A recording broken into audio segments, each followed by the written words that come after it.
Hello there, everyone. Welcome to Nightmare Narratives. I am your storyteller, and I'm here to guide you tonight. I know many of you use these videos to drift off to sleep. So before we begin, take a moment to like this video and subscribe to our channel. I'm always curious. Where are you watching from, and what time is it in your part of the world?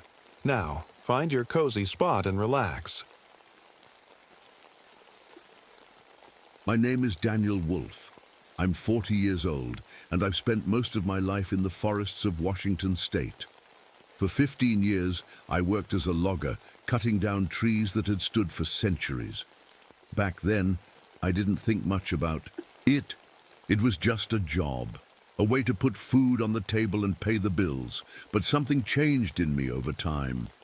I started to see the forest differently, not just as a resource, but as something alive. Something worth protecting. That's why I became a park ranger. Now I spend my days patrolling the Olympic National Forest, one of the last untouched places in the country. It's beautiful here. Ancient trees towering hundreds of feet into the sky, moss blanketing every surface, and a mist that never seems to lift. It feels like stepping into another world, one where time moves slower and nature still rules. But lately something hasn't felt right. The forest is changing. It started a few months ago when I noticed strange patterns in the plant growth. Moss and fungi were spreading in ways I'd never seen before, forming shapes that almost looked deliberate. Circles, spirals, even symbols I couldn't recognize. Vines with bright flowers started appearing in places they shouldn't exist. Flowers I couldn't find in any guidebook. And then there were the sounds, bird calls that stopped suddenly, insect noises that came in strange rhythms like they were trying to send a message. At first I thought it was just my imagination or maybe some natural phenomenon I didn't understand. But then I started hearing stories from locals, hunters and hikers who swore they felt like they were being watched out there. Some even claimed they saw animals acting strange. Wolves and deer working together like they were part of some coordinated plan. And then there are the legends. My mother was Kino, part of one of the indigenous tribes native to this area. She used to tell me stories about tree spirits and forest guardians, beings that protected sacred places from harm. As a kid, I thought they were just bedtime stories meant to scare me into behaving. But now I'm not so sure. A few weeks ago, a logging company called Northwest Timber got a permit to cut down trees in one of the old-growth sections of the forest, a place that had been off-limits for decades. I fought hard against it, but money talks louder than a park ranger's protests. They sent a team out there last week to start work, 12 men, including my son Tyler. I haven't spoken to Tyler much since he took that job with Northwest Timber. He doesn't understand why I left logging or why I care so much about saving these trees. To him, it's just wood, a paycheck waiting to be cashed. We've been distant ever since my divorce from his mother. She couldn't handle my career, change, or the pay cut that came with it. Still, when Tyler told me he'd be part of this crew, something inside me twisted up with worry. Maybe it was guilt for all those years I spent cutting down trees myself, or maybe it was something else, something deeper. Yesterday we lost contact with their camp.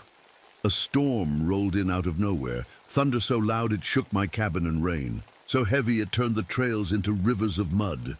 When things finally cleared up this morning, we still hadn't heard from them. No radio calls, no reports, nothing. That's why I'm here now, standing at the edge of the Hoh rainforest with two other rangers, Parker and Littleton, preparing to head into one of the most remote sections of this forest to find out what happened. The air feels heavy here, like it's pressing down on us. The trees are so dense that barely any light gets through their canopy, casting everything in shades of green and gray.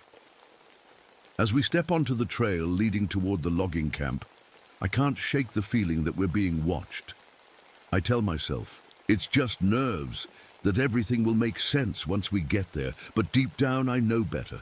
Something is wrong with this forest, and whatever it is, It's waiting for us. As we made our way deeper into the forest, I couldn't help but think about how I ended up here. It wasn't an easy road, and honestly, I'm still figuring things out. 15 years as a logger leaves its mark on you.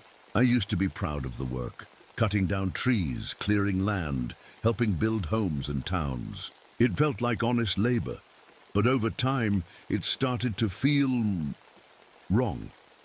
I remember the first time I saw one of those massive old-growth trees come down.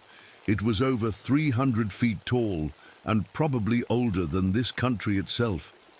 The sound it made when it hit the ground was like a thunderclap, and for some reason, it made my stomach turn. I didn't quit right away. I told myself it was just part of the job, nothing personal. But the guilt grew heavier with every tree I cut down. Eventually, I couldn't ignore it anymore. So, I walked away from logging and started over as a park ranger. It wasn't easy. Less money, fewer friends, and a lot of people who thought I'd lost my mind. My son Tyler was one of them. He was just a kid when I made the switch, but even then he didn't understand why his dad would give up a good-paying job to save trees. As he got older, he followed in my footsteps. Not as a ranger, but as a logger. It felt like a slap in the face at first, but I knew it wasn't personal. He was just trying to find his own path. Still, it's hard not to feel like I failed him somehow. "Wolf," Parker called out from up ahead, snapping me out of my thoughts. "You see this?"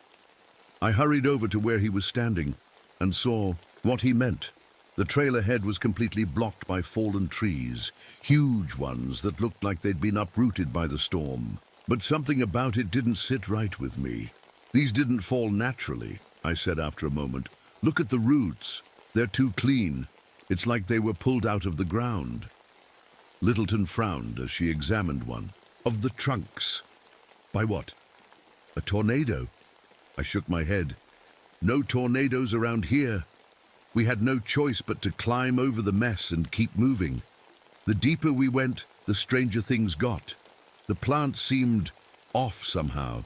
Vines twisted around tree trunks in unnatural patterns, and patches of moss formed shapes that looked almost deliberate, circles and spirals that reminded me of old carvings I'd seen in museums. "Does this look normal to you?" Littleton asked, pointing at a cluster of flowers growing along the trail. I knelt down for a closer look. They were bright red, with petals shaped like tiny hands, something I'd never seen before in all my years out here. "No," I admitted quietly. "It doesn't." Parker chuckled nervously behind me. "Maybe we've discovered a new species. Or maybe we shouldn't be here," Littleton muttered under her breath. I didn't say anything, but her words stuck with me as we pressed on toward the logging camp. The controversy surrounding this logging operation had been brewing for months before they even set foot in the forest. Northwest Timber had been trying to get access to this section for years, claiming it was essential for their business. The area was home to some of the oldest trees in the region, trees that had stood untouched for hundreds, maybe even thousands of years. I fought hard against their permit application, arguing that this place was too important to destroy. The Kinol tribe joined me in protesting. They said this land was sacred and warned that disturbing it could have serious consequences. But money talks louder than tradition or conservation these days. The company finally got their permit after promising to follow strict environmental guidelines and leave certain heritage trees untouched. My job was to make sure they kept their word, a task that put me directly at odds with my former colleagues in the logging industry. The tension had been building ever since they arrived last week. Equipment kept breaking down for no apparent reason. Workers reported feeling uneasy, like they were being watched, and there were rumors about animals behaving strangely near the camp. I'd heard enough stories from indigenous elders over the years to know better than to dismiss these things outright. Elder Joseph, a respected figure in the Quinault community, had warned me personally about what might happen if we let Northwest Timber into this part of the forest. "They'll awaken something that should stay asleep," he told me during one of our conversations at their protest camp near the forest's edge. What do you mean? I asked him. He looked at me with eyes full of worry and said only one thing: the one who walks through trees. At the time, I thought it was just another story meant to scare people away from logging here. But now I wasn't so sure. When we finally reached what should have been the logging camp, all three of us stopped dead in our tracks. The clearing where their equipment had been set up was empty. No trucks, no tents, no sign of life at all, except for half-eaten meals scattered across makeshift tables, like everyone had left in a hurry. "What the hell happened here?" Parker whispered. Before I could answer him, something caught my eye. A tree near the edge of the clearing with deep gouges in its bark that looked almost like claw marks or teeth marks. And then there was the smell, a sickly sweet scent mixed with something metallic that turned my stomach. "This isn't right," Littleton said softly, as she scanned our surroundings with wide eyes. She was right. It wasn't right at all. Something had happened here. Something bad, and whatever it wasn't over yet. The clearing was too quiet. No birds, no insects, just the sound of our own breathing. It felt like the forest was holding its breath, waiting for something to happen. "Where is everyone?" Parker asked, his voice barely above a whisper. I didn't answer because I didn't know. The camp looked like it had been abandoned in a hurry. Plates of food sat on tables, half-eaten. A coffee pot was still steaming, which meant they hadn't been gone long. But there was no sign of struggle. No footprints leading away, no blood, nothing. Littleton knelt by one of the tables and picked up a fork. "It's still warm," she said. Holding it up like that explained anything. I walked to the center of the clearing, my boots sinking slightly into the damp earth. Something about this place felt wrong, like the air itself was heavier here. My eyes scanned the area, looking for any clue as to what might have happened. That's when I saw it. Near the edge of the clearing, there was a tree with something embedded in its bark. At first, I thought it was just a strange knot or maybe some kind of fungus. But as I got closer, I realized what it really was. Teeth. Human teeth. They were stuck in the bark like someone or something had bitten into the tree and left them behind. The gums were still attached, and there was fresh blood dripping down the trunk. What is that?" Littleton asked from behind me, her voice shaking. I didn't answer right away. My stomach churned as I reached out to touch the tree, half expecting it to move under my hand. The bark felt warm, too warm, and sticky with sap that smelled faintly like iron. "I don't know," I finally said, pulling my hand back quickly. Parker joined us, his face pale as he stared at the teeth. "This is messed up," he muttered. "We need to call this in." He reached for his radio, but all we got was static. The storm must have knocked out the signal towers, or maybe it was something else entirely. "We'll try again when we're out of this section," I said, trying to keep my voice steady. "For now, let's keep looking." Neither of them looked happy about it, but they nodded and followed me as we moved deeper into the forest. The trail leading away from the camp was barely visible under a tangle of vines that hadn't been there before. They were thick and covered in thorns that glistened like they were wet with dew or blood. We had to hack our way through with machetes just to make progress. As we walked, I noticed more strange things about the forest around us. The trees seemed closer together than they should have been, their branches twisting toward each other like they were trying to block out the sky. The ground was soft and spongy underfoot, and every step felt like it might sink us deeper into the earth. And then there were the shapes. At first, I thought they were just shadows cast by the trees, the kind you see out of the corner of your eye but can never quite focus on. But as we moved further along the trail, I started to realize they weren't shadows at all. They were figures, tall and thin with long limbs that seemed to stretch unnaturally as they moved between the trees. They stayed just far enough away that I couldn't make out any details, but I could feel their eyes on us. "Do you see that?" Littleton whispered, her voice barely audible over the sound of our footsteps. I nodded without looking at her. "Keep moving," I said quietly. "Don't stop." Parker glanced over his shoulder nervously. What are they? I don't know, I admitted. But whatever they are, they're watching us. We finally reached another clearing after what felt like hours of walking. This one was smaller than the first, but just as unsettling. In the center stood a single tree, a massive cedar with a trunk so wide it would take 3 people holding hands to wrap around it. But what caught my attention wasn't its size, it was what was growing on it. Dozens of flowers covered its bark, bright red ones like we'd seen earlier on the trail.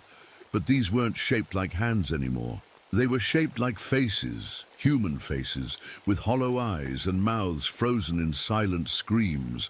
Littleton gagged when she saw them and turned away quickly. Even Parker looked like he might be sick. "What is this place?"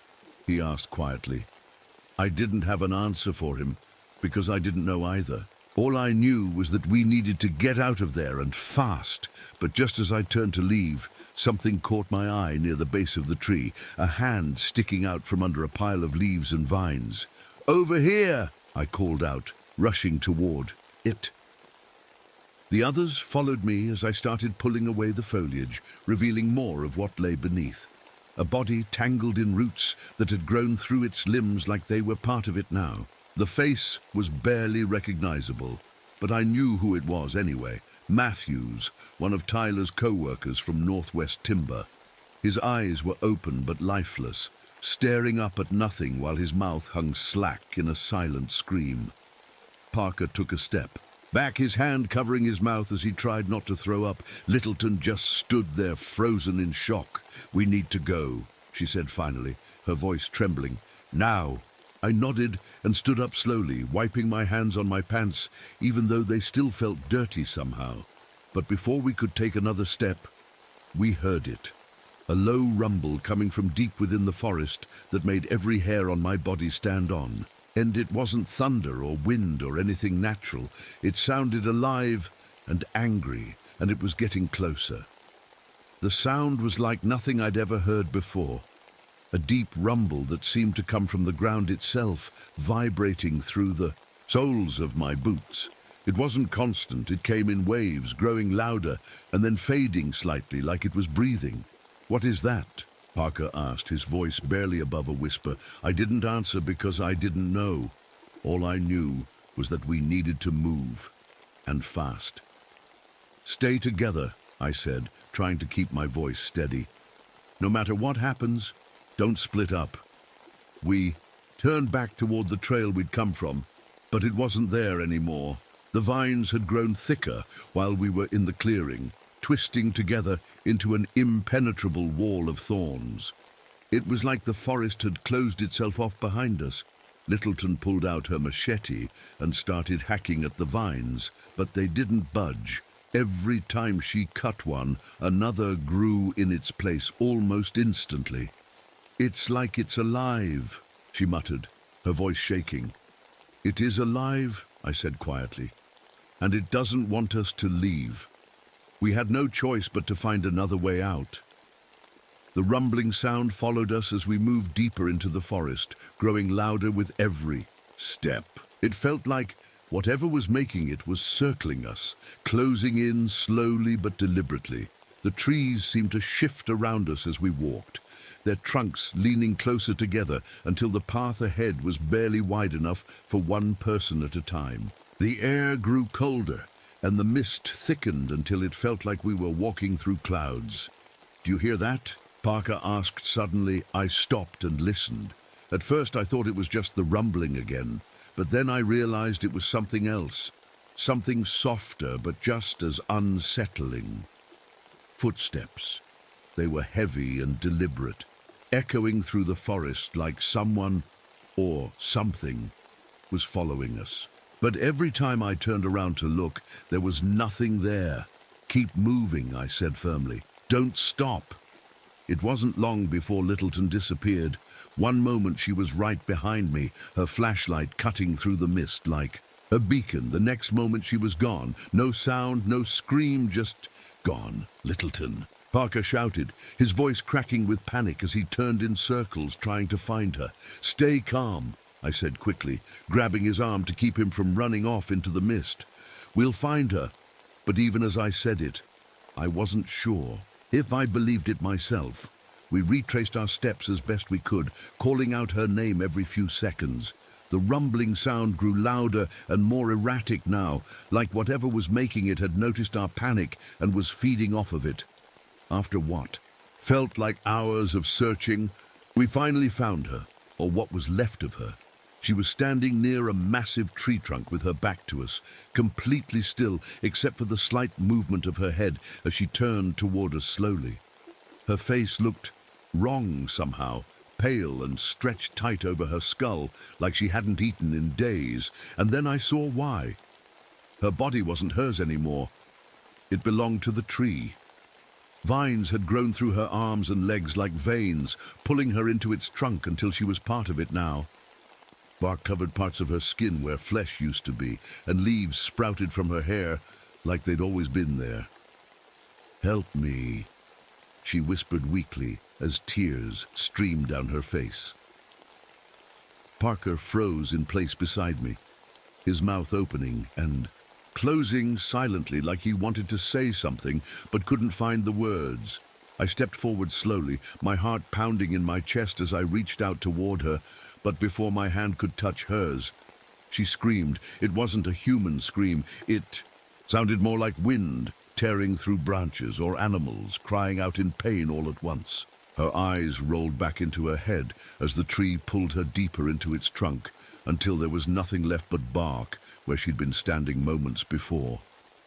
"We need to get out of here," Parker said urgently as he grabbed my arm again. "Now," I nodded and turned away from what used to be Littleton, because looking at it any longer would have broken me completely. But before we could take another step, something grabbed Parker's leg. He screamed as vines wrapped around his ankle and started pulling him toward another tree nearby, a smaller one this time, but just as alive as the others. He tried kicking at them with his free leg while shouting for help, but they were too strong. I didn't think, I just acted. Pulling out my knife from its sheath on my belt, I dropped to my knees beside him and started cutting at the vines as fast as I could. They hissed when my blade touched them like they were alive and angry, but eventually they loosened enough for Parker to pull free. His leg looked bad, deep cuts where the thorns had dug into his skin. But worse than that, part of it had started changing. The flesh near his ankle had turned hard and brown like bark, spreading up toward his knee, slowly but steadily. "It's spreading," he said quietly as he stared down at his leg with wide eyes full of fear. "We'll stop it," I promised him, even though I had no idea how. And no time to figure it out either, because the rumbling sound was closer now than ever before. Whatever was hunting us wasn't far away anymore. We didn't stop moving. Parker was limping badly, leaning on me for support, but we couldn't afford to rest. The forest felt alive now, watching, shifting, closing in around us. Every step felt harder than the last, like the ground itself was trying to hold us back. The rumbling had stopped, replaced by a new sound, something softer but far more terrifying. It was a creaking noise, like wood bending under pressure, mixed with the rustling of leaves. It came from everywhere and nowhere at once, echoing through the trees like a voice calling out to us. And then we saw it. At first, it was just a shadow, moving between the trees, too big to be an animal, but too fast to be anything else. It didn't make sense. One moment it was on our left, the next it was ahead of us, and then behind us, like it could be anywhere it wanted to be. "Do you see that?" Parker whispered, his voice trembling. I nodded, my throat too dry to speak. My heart was pounding, so hard I thought it might burst out of my chest. The shadow stopped moving. It stood perfectly still in the distance, just barely visible through the mist, and then it stepped forward. It wasn't a shadow anymore. It was something real, something alive. The creature stood at least 12 feet tall, its body made entirely of plants. Its arms were long and thin like tree branches, its legs thick and rooted like trunks. Moss covered its chest, and vines twisted around its limbs like muscles. Its face, if you could call it that, was a shifting mass of leaves and bark that formed into human-like features for just a moment before falling apart again. In the center of its chest was something glowing, a pulsating amber light that looked like sap dripping from a wound. It didn't move right away. It just stood there watching us with eyes that weren't really eyes at all, just hollow spaces in its face where light seemed to gather. What is that?" Parker stammered. I didn't answer because I didn't know. All I knew was that this thing wasn't just part of the forest. It was the forest, and it wasn't happy we were here. The creature took a step toward us, and the ground shook beneath its weight. Its body creaked and groaned with every movement, like an ancient tree bending in the wind. The vines around its arms writhed like snakes, reaching out toward us as if they had minds of their own. "Run," I said quietly at first, then louder, when Parker didn't move. "Run!" We turned and bolted down the narrow trail, not caring where it led as long as it took us away from that thing. The forest seemed to shift around us as we ran, trees moving closer together to block our path, while roots rose up from the ground to trip us.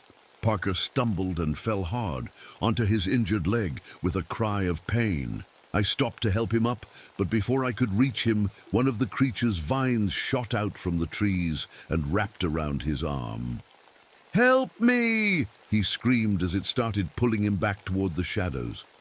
I grabbed his other arm and pulled with everything I had, but the vine was too strong. It yanked him away from me like he weighed nothing at all. "Parker!" I shouted as he disappeared into the mist. His screams echoed through the forest for what felt like forever before they were suddenly cut off, replaced by silence so complete it made my ears ring. I stood there frozen for what felt like hours, but was probably only seconds, staring into the darkness where he'd been taken. My hands were shaking so badly I could barely hold onto my flashlight. And then I heard it again, that creaking noise mixed with rustling leaves, and realized I wasn't alone anymore. The creature stepped out of the shadows again, its glowing, core pulsing brighter now as if feeding off my fear.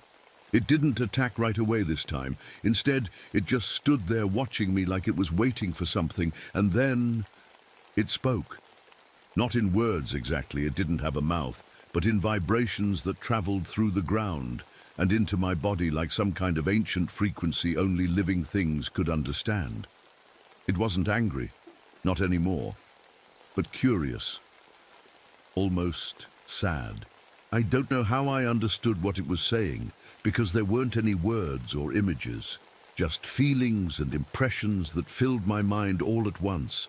It showed me visions of trees being cut down, thousands of them over centuries, leaving behind scars on the land where nothing would grow again. It showed me animals fleeing their homes as machines tore through their habitats without mercy or thought for what they were destroying. And then it showed me myself, standing in front of those massive old-growth trees years ago with an axe in my hands while they fell around me one by one like dominoes. I dropped to my knees under the weight of those images, the guilt crushing me like a physical force, until I could barely breathe. "I'm sorry," I whispered hoarsely, even though I wasn't sure if it could hear me or if it even cared about apologies at all. The creature tilted its head slightly as if considering my words, before stepping closer again, its massive form towering over me now as vines reached out toward my arms and legs slowly, almost gently this time, instead of violently like before. I didn't fight back. I couldn't, not after everything it had shown me about what we'd done to this place. To its place. I stayed on my knees, frozen in place as the creature loomed over me. Its vines crept closer, brushing against my arms and legs like they were testing me, trying to understand what I was. I could feel the rough texture of the bark-like tendrils against my skin, and for a moment I thought it was going to pull me into the forest, just like it had done with Parker. But it didn't.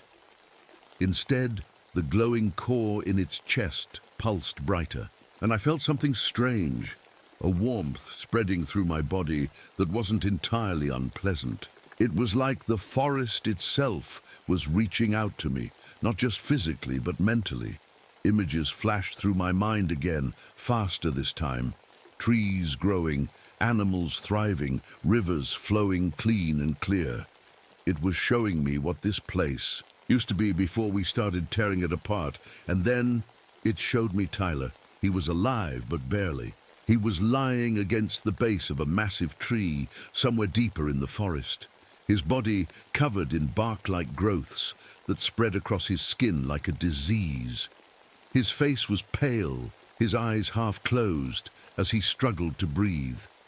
The vines around him weren't attacking. They were holding him in place, keeping him trapped but alive. "Let him go," I said quietly, my voice shaking. "Please." The creature tilted its head again, its hollow eyes narrowing slightly, as if it was trying to decide whether or not I was worth listening to. The vines around me tightened slightly, not enough to hurt, but enough to remind me that I wasn't in control here. "I know what we've done," I continued, my voice growing steadier as I forced myself to meet its gaze. "I know we've hurt this forest, hurt you. But Tyler, he's just a kid. He doesn't deserve this." The creature didn't respond, not in words or images, but the warmth in my chest grew stronger, almost overwhelming now. It wasn't just showing me things anymore. It was communicating with me directly through feelings and sensations that were impossible to describe, but impossible to ignore. It wanted something from me. "What do you want?" I asked softly. "What can I do?" For a moment there was nothing but silence. And then it showed me. The images came faster than before, flashes of rituals performed by indigenous shamans centuries ago under the light of the moon. They were binding themselves to the forest, becoming part of it so they could protect it from harm. Their spirits lived on in the trees and plants around us, guiding this creature and everything else within its territory. It wanted me to do the same. I understood what it meant immediately. If I agreed to this, I wouldn't be human anymore. Not entirely. My body would change, my mind would change. I would become part of the forest, just like those shamans had done all those years ago. But if I didn't, Tyler would die. I looked up at the creature again, its glowing core pulsing steadily as it waited for my answer. My heart felt like it was being squeezed in a vice as I thought about everything that had led me here.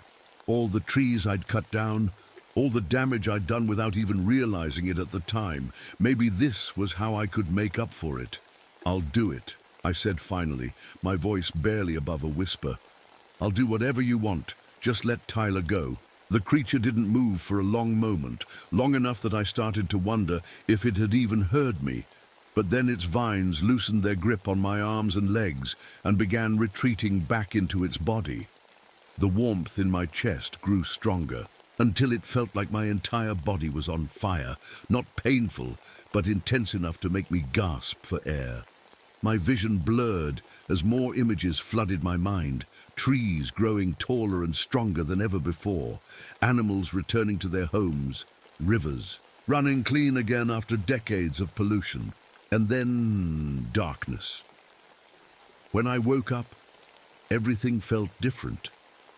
The first thing I noticed was how quiet it was, not because there were no sounds, but because I could hear everything. The rustling of leaves in the wind, the faint hum of insects buzzing nearby, even the slow creak of trees swaying gently in place.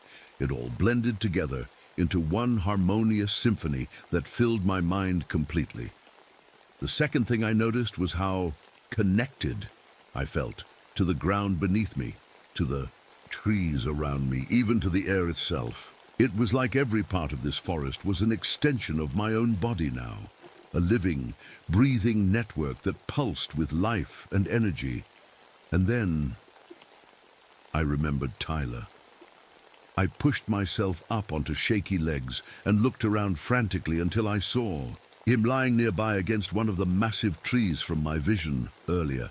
The bark-like growths on his skin were gone now, replaced by pale scars that looked almost like veins running across his arms and legs. But he was breathing steadily. "Again, Tyler," I said hoarsely as I stumbled toward him and dropped to my knees beside him. "Tyler, wake up." His eyes fluttered open slowly, and for a moment he just stared at me like he didn't recognize who I was. But then his expression softened into something between relief and confusion. "Dad?" he whispered weakly. "I'm here," I said quickly, tears streaming down my face as I pulled him into a tight hug. "You're okay. You're going to be okay." He didn't say anything else, just held on to me tightly like he was afraid letting go would make everything disappear. As we sat there, together under the towering trees that now felt more like home than ever before, I realized something important. This wasn't just about saving Tyler or even making up for my own mistakes. It was about protecting something bigger than either of us could ever fully understand. And now, it was my responsibility to do exactly that. Tyler was weak but alive. That was all that mattered to me as I held him close, feeling his chest rise and fall with each shaky breath. I didn't know how much time had passed since I'd made my choice, but the forest around us felt different, calmer somehow. The creature, the guardian, was gone. Or maybe it wasn't gone at all. Maybe it was still here, watching us through the trees, through the vines, through every living thing in this forest. I could feel its presence now, like a faint hum in the back of my mind, always there but never intrusive. I helped Tyler to his feet, wrapping his arm around my shoulder to support him as we started walking. The forest seemed to guide us this time, the trees parting just enough to show us a clear path back towards safety. The mist was lifting too, letting sunlight filter through the canopy in golden beams that felt warm against my skin. But something about that warmth was different now. I looked down at my hands as we walked and noticed the faintest green tint to my skin, like chlorophyll running through my veins instead of blood. My fingertips felt rougher too, almost like bark, and when I touched one of the nearby trees for balance, it felt alive in a way I couldn't explain.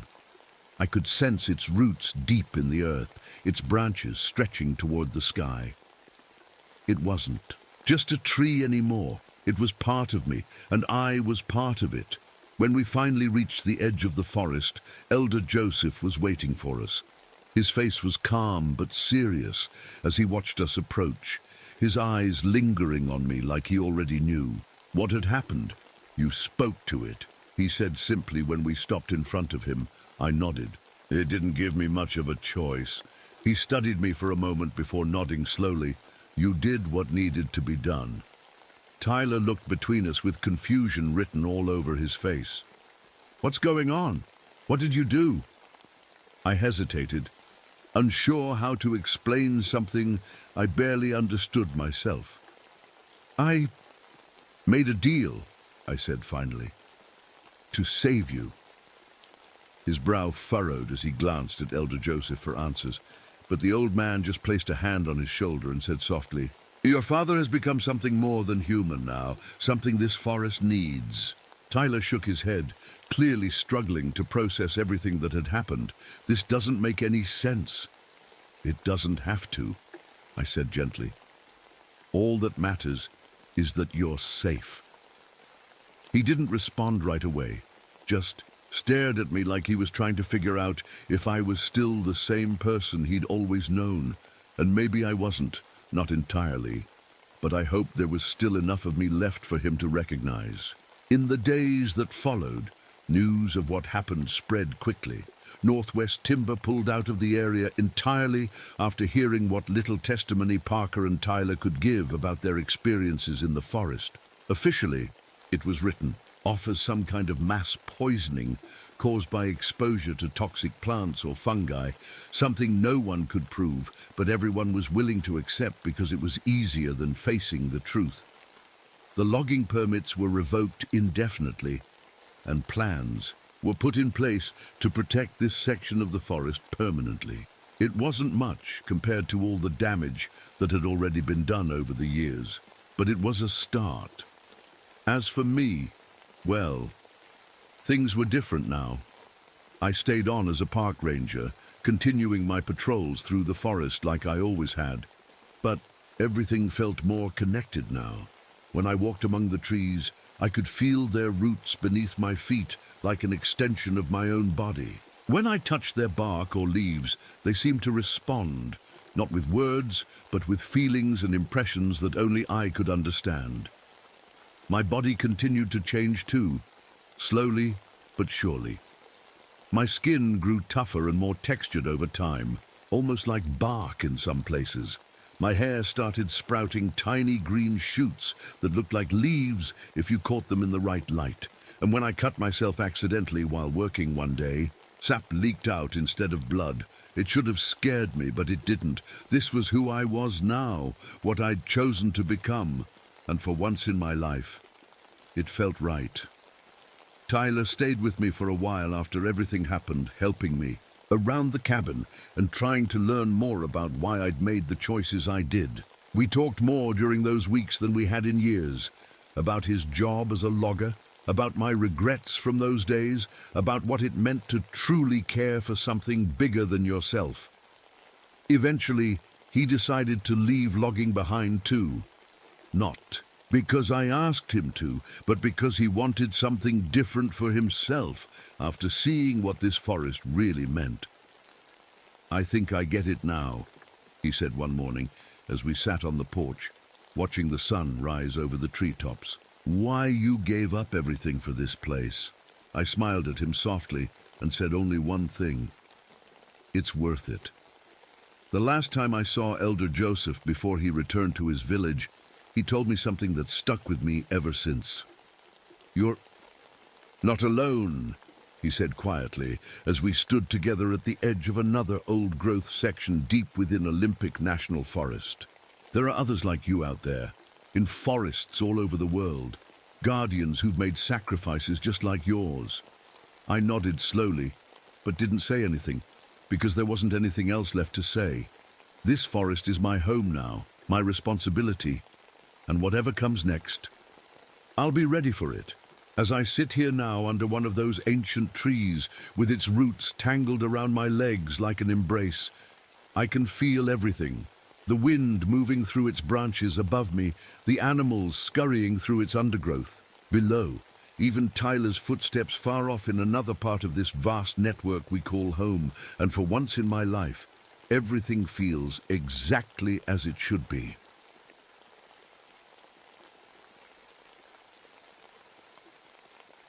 My name is Ethan Wolcott, and I'm a park ranger stationed in one of the most remote corners of the Superior National Forest near the Canadian border. I'm 42 years old, and if you'd asked me 10 years ago what I'd be doing now, I would have never guessed this. Back then, I was a Force Recon Marine, doing things I'm not proud of in places I'd rather forget. But life has a way of pushing you into places you never thought you'd go. After my time in the military, I needed peace, or at least distance from people. Something about the quiet of the forest felt like it could heal me. Or maybe I just wanted to disappear. Either way, here I am, living alone in a small ranger station surrounded by miles of trees, lakes, and silence. The station itself is nothing fancy. A log cabin with a tin roof that leaks during heavy rain. There's a radio for emergencies, though it works only half the time because of how isolated we are. The nearest town is 45 miles away, and backup. Well, if something goes wrong out here, you're on your own. I've been here for 4 years. Now, most days are uneventful, checking trails, helping lost hikers find their way back, or keeping an eye on wildlife. But something about this forest has always felt off. It's hard to explain. The trees seem older than they should be, twisted in ways that make no sense. Some areas are eerily quiet. No birds, no rustling leaves, just silence that presses on your ears like a weight. Locals have their stories about this place. They talk about shadowy figures seen between the trees at dusk or strange sounds echoing through the valleys at night. Most people laugh it off as superstition, but after everything I've been through in my life, I've learned to trust my instincts. And my instincts tell me there's something here, something watching. I keep journals about odd things I've noticed. Claw marks on trees too high for any animal to reach, patches of ground where nothing grows, even strange tracks that appear out of nowhere and vanish just as suddenly. My colleagues think I'm paranoid. Ethan's just jumpy from his military days, they say, but I know what I've seen. The truth is, I don't sleep much anymore. When I do sleep, it's with the lights on. Shadows make me uneasy, not just because of what they hide, but because sometimes they seem to move when they shouldn't. 3 hunting parties have gone missing in this forest over the last 2 years. The official reports blame hypothermia or getting lost in the wilderness, but deep down, I know there's more to it than that. People don't just vanish without a trace. Not like this. The last thing my ex-wife said to me before she left was that I cared more about ghosts than people. Maybe she was right. But out here, ghosts, or whatever's lurking in these woods, feel more real than anything else. Tonight feels different somehow. The air is colder than it should be for spring, and there's a strange stillness outside my window. Even the wind seems afraid to move through the trees. I glance at my father's old silver compass sitting on the desk beside me. It doesn't point north anymore. It hasn't since he gave it to me before he passed away. But for some reason, I can't bring myself to get rid of it. As I sit there staring at it, the radio crackles to life. A rare occurrence this far out. And a voice comes through, shaky and panicked. "Ranger Station. Anyone there? Please, we need help." My heart skips a beat as I grab the receiver and press it to my ear. "This is Ranger Woolcott," I say quickly. "What's your location?" There's static for a moment before the voice comes back. "Whispering Pine Lake. Something's out here watching us." The line goes dead before I can ask anything else. I grab my gear, a flashlight, emergency flares, and my rifle, and head for the door. Whatever's happening out there tonight, it feels like it's just beginning. Stepped out of the ranger station into the cold night air. The forest stretched endlessly before me, a maze of towering white pine trees and fog-covered lowlands. The moon was hidden behind thick clouds, casting everything in a dull grey light. It was eerily quiet, no chirping crickets, no rustling leaves, just the sound of my boots crunching against the gravel path. The Superior National Forest had always felt alive to me, but not in a comforting way. The trees seemed older than they should be, their trunks twisted and gnarled, like they'd been through centuries of storms. Some areas of the forest were downright strange, places where nothing grew, where even animals refused to go. I called them dead zones. They weren't marked on any map, but I knew where they were from years of patrolling these woods. Tonight, something felt different. The air was colder than it should be for spring, and there was a heavy stillness that made my skin crawl. I adjusted my rifle strap and checked my flashlight before heading toward Whispering Pine Lake. It was about 5 miles away, deep in one of the most isolated parts of the forest. As I walked, my mind wandered to the stories locals told about this place. They spoke of shadowy figures seen between the trees at dusk, or strange sounds echoing through the valleys at night. Most people laughed it off as superstition, but I wasn't so sure anymore. Over the years, I'd seen things that didn't make sense. Claw marks too high for any animal to reach, tracks that started and stopped in the middle of nowhere, patches of ground where nothing grew. The trail to Whispering Pine Lake was narrow and uneven, winding through dense groves of pine and cedar. Every now and then, I'd catch glimpses of unusual rock formations, natural archways carved by centuries of wind and rain. They were beautiful in their own way, but unsettling too. Something about them felt unnatural. As I got closer to the lake, a thick mist began to rise from the ground. It clung to my boots and swirled around my legs like it had a mind of its own. The temperature dropped even further, and frost began to form on the edges of leaves, despite it being May.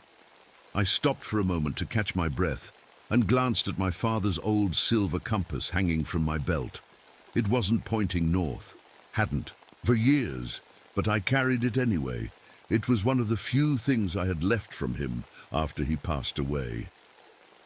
The mist grew thicker as I approached the lake, making it hard to see more than a few feet ahead. My flashlight beam cut through the fog like a knife, revealing patches of frozen ground and pools of icy water where there shouldn't have been any. Then I saw it, the campsite, or what was left of it. The tents were shredded, their fabric flapping weakly in the cold breeze. Camping gear was scattered everywhere, sleeping bags torn open, food containers overturned. There were no signs of people anywhere. I crouched down to examine the ground and noticed something strange. Large canine prints, leading away from the campsite. They were bigger than any wolf tracks I'd ever seen. And then they just stopped. No fading away into smaller prints or signs of turning back. Just gone, as if whatever made them had vanished into thin air. A sound behind me made me spin. Around, a faint rustling in the bushes nearby. My heart pounded as I raised my flashlight and rifle toward the noise. "Hello?" I called out cautiously. No response. I stepped closer to the bushes and found an 11-year-old girl huddled inside. A hollow log. Her clothes were torn, her face pale with fear. She looked up at me with wide eyes but didn't say a word. "It's okay," I said gently, lowering my rifle. "I'm here to help." She didn't move or speak, just stared at me like she wasn't sure if I was real or not. "Are you hurt?" I asked again. Finally, she shook her head but still didn't say anything. I pulled off my jacket and wrapped it around her shoulders before helping her out of the log. As she stepped into the light, from my flashlight, I noticed something odd about her jacket. It had black stains on it that smelled faintly of sulfur and rot. "What happened here?" I asked softly. She opened her mouth as if to speak, but closed it again quickly, shaking her head violently. Before I could press further, something caught my eye, a shadow moving between the trees nearby. At first, I thought it was just my imagination, or maybe an animal passing by, but then I realized there was no visible source for it. The shadow moved unnaturally fast, stretching and twisting in ways that didn't make sense. I froze for a moment before snapping out of it and grabbing my radio to call for help, but all I got was static.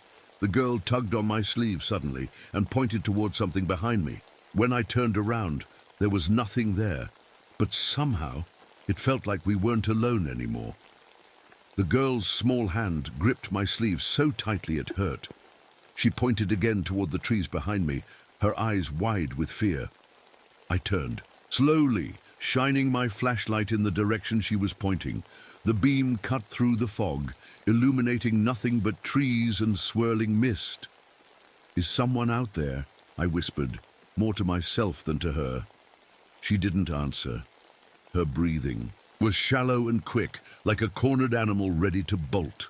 I crouched down to her level, keeping my voice as calm as I could. "Hey," I said softly, "you're safe now, okay? My name's Ethan. I'm a park ranger. Can you tell me your name?" She hesitated for a moment before whispering, "Maya." Her voice was barely audible, but it was something. "Okay, Maya," I said gently. "Can you tell me what happened here? Where are your parents?" At the mention of her parents, tears welled up in her eyes, and she shook her head violently. "They're gone," she choked out. "Gone where?" I asked, trying to keep my voice steady even though my stomach was twisting into knots. She didn't answer. Instead, she pointed toward the lake.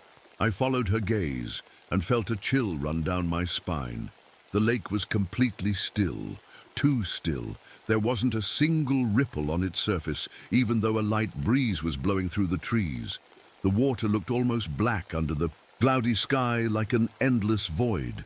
"What happened at the lake?" I pressed gently. Maya's lips trembled as she whispered two words that sent a shiver down my spine. "It took them." I frowned. "What took them?" She didn't respond.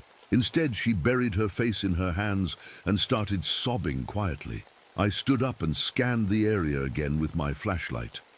The destroyed campsite, the strange tracks that led nowhere, the unnatural stillness of the lake.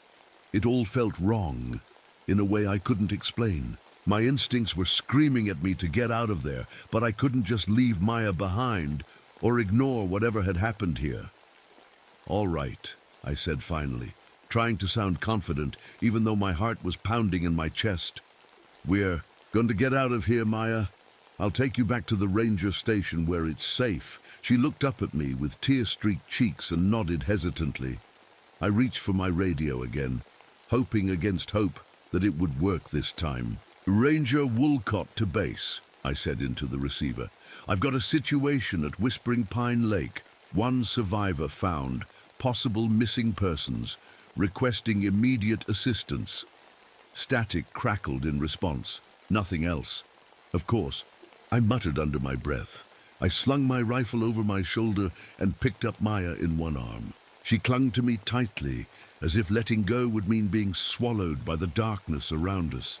As we started back toward the trail leading away from the lake, that feeling of being watched returned, stronger this time. Every step felt heavier than the last, like something unseen was pressing down on us from all sides. Then came the sound. It started as a low hum, so faint at first that I thought it was just in my head. But it grew louder with each passing second until it became an eerie droning noise that seemed to come from everywhere at once. It wasn't like anything I'd ever heard before, a mix of deep vibrations and high-pitched whines that made my ears ache.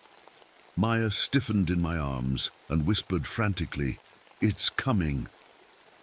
"What's coming?" I asked urgently, but she just buried her face in my chest and refused to look up.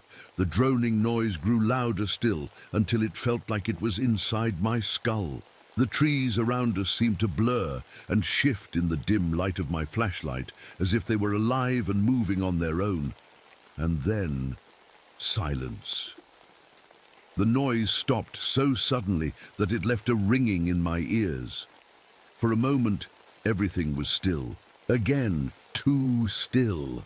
That's when I saw it, a shadow moving between the trees ahead of us. At first glance, it looked like a person, tall and thin, but something about its movements wasn't right. It moved too smoothly, gliding through the fog without making a sound or disturbing anything around it. I froze in place, gripping Maya tightly as she whimpered softly against my chest. The shadow stopped just beyond the reach of my flashlight beam. It didn't move or make a sound. It just stood there watching us. Or at least I think it was watching us. It didn't have any discernible features, just an outline of darkness against the misty backdrop of the forest. My instincts screamed at me to run, to get as far away from this thing as possible, but years of training kept me rooted in place. Long enough to assess the situation. Slowly I raised my rifle and aimed it at the shadowy figure. "Stay back!" I shouted into the darkness. The figure didn't move or respond. It just stood there like it was waiting for something. And then it vanished. 1 second it was there, the next second it wasn't. No sound, no movement, just gone as if it had never been there at all. I didn't wait around to see if it would come back. With Maya clinging tightly to me, I turned and started, running down the trail as fast as I could without tripping over roots or rocks in the dark. Whatever that thing was, it wasn't human, and it wasn't done with us yet. I didn't stop running until I could barely breathe. My legs burned, my chest felt like it was on fire, and every step I took felt heavier than the last. Maya clung to me like her life depended on it, her small arms wrapped tightly around my neck. The forest seemed darker now, the trees closing in around us, like they were alive. I finally slowed down when I reached a small clearing. My flashlight flickered weakly, the batteries struggling to keep up. I set Maya down gently on a fallen log and knelt in front of her. "Are you okay?" I asked, trying to catch my breath. She nodded but didn't say anything. Her face was pale, her eyes wide with fear. She kept glancing over my shoulder as if she expected something to jump out of the shadows at any moment. I scanned the area with my flashlight, my heart pounding in my chest. The droning sound was gone, but the silence was even worse. No wind, no rustling leaves, just an oppressive stillness that made every hair on my body stand on end. "We're going to be okay," I said, more to reassure myself than her. "We just need to keep moving." Maya shook her head violently. "It's still here," she whispered. I froze. "What do you mean?" She pointed toward the edge of the clearing where the trees were thickest. I followed her gaze but saw nothing, just shadows and fog. "There's nothing there," I said, trying to keep my voice steady. She grabbed my arm and whispered urgently, "You can't see it, but it can see you." A chill ran down my spine at her words. I didn't know what she meant, but the way she said it sent a wave of unease through me. Suddenly, a faint sound broke the silence. A low growl that seemed to come from everywhere, at once. It wasn't loud, but it was enough to make my blood run cold. I stood up quickly and gripped my rifle tightly, aiming it toward the direction of the noise. "Maya," I said quietly, "stay behind me." She didn't argue. She crouched behind the log and hugged her knees to her chest, her eyes darting around nervously. The growl came again, closer this time. It wasn't like any animal I'd ever heard before. It was deep and guttural, almost like a rumble of thunder mixed with a hiss. My flashlight flickered again, casting strange shadows across the clearing. "Who's there?" I called out, trying to sound braver than I felt. There was no response, just the sound of something moving through the trees. Branches snapped, leaves rustled, and then silence again. I strained my ears, trying to pinpoint where the sound was coming from. My hands were shaking as I adjusted my grip on the rifle, and then I saw it. At first, it looked like another shadow among the trees, tall and thin with long limbs that didn't seem quite right. But as it stepped closer into the edge of my flashlight beam, I realized it wasn't a shadow at all. It was wrong. Its body was pitch black and seemed to absorb light rather than reflect it. Its limbs were too long for its body, bending at odd angles like a broken puppet. Its face, or what should have been its face, was featureless except for two glowing white eyes that seemed to pierce straight through me. I froze in place, unable to move or even breathe. My mind struggled to make sense of what I was seeing. It wasn't human or animal or anything that should exist in this world. The creature tilted its head slightly as if studying me. Then it took a step forward, and another, until it was just outside the clearing. "Maya," I whispered without taking my eyes off the thing. "Run." She didn't move. "I can't," she whispered back, her voice trembling. The creature stopped at the edge of the clearing and crouched low like a predator ready to pounce. Its glowing eyes locked onto mine, and for a moment, time seemed to stand still. I raised my rifle slowly and aimed at its center mass. My finger hovered over the trigger as I tried to steady my breathing. "Stay back," I shouted. The creature didn't flinch. It just stared at me with those unblinking eyes. I fired a shot into its chest and immediately regretted it. The sound of the gunshot echoed through the forest like a thunderclap, shattering the silence, but the creature didn't react at all. The bullet passed through its body as if it wasn't even there, and buried itself in a tree behind it. The creature stood up straight again and let out an ear-piercing screech that made me drop my rifle and cover my ears. It was unlike anything I'd ever heard before, a mix of rage and pain and something else, something primal. Maya screamed behind me as the creature lunged forward into the clearing, but just before it reached us, it stopped abruptly, as if hitting an invisible wall. It let out another screech before retreating back into the shadows of the trees. And then everything went quiet again. I turned around quickly and grabbed Maya by the hand. "We need to go," I said urgently. She nodded silently and followed me as we ran back toward the trail leading away from Whispering Pine Lake. Whatever that thing was, it wasn't done with us yet. We ran. I didn't look back, and I didn't let go of Maya's hand. The trail was uneven, the roots and rocks threatening to trip us with every step. But I didn't care. My only focus was getting as far away from that thing as possible. Maya struggled to keep up, her small legs barely able to match my pace. I slowed down just enough to keep her from falling, but kept moving. The flashlight in my hand flickered again, the beam growing weaker by the second. If it died, we'd be left in total darkness. "Are we safe?" Maya asked between gasps for air. I didn't answer. I couldn't lie to her, and the truth was, I didn't know. The forest around us felt alive, like it was watching, waiting. Every shadow seemed to shift and move in the corner of my eye, but when I turned to look, there was nothing there. The silence was deafening, broken only by the sound of our footsteps and ragged breathing. After what felt like an eternity, we reached a small wooden bridge that crossed over a shallow creek. I stopped in the middle of it and turned around, my flashlight sweeping over the trail behind us. Nothing, just trees and fog. Maya tugged on my sleeve. "Why did it stop?" she asked quietly. I shook my head. "I don't know," I admitted. "Maybe it can't leave the lake." She frowned but didn't say anything else. I took a deep breath and tried to think. We were still at least 3 miles from the ranger station, too far to risk running blindly through the woods in the dark. "If that thing was following us, we needed a plan, Maya," I said softly, kneeling down to her level. "Listen to me carefully. We're going to keep moving, but we need to stay quiet and stick together, okay? No matter what happens, don't let go of my hand." She nodded solemnly. I stood up and adjusted my rifle strap before taking her hand again.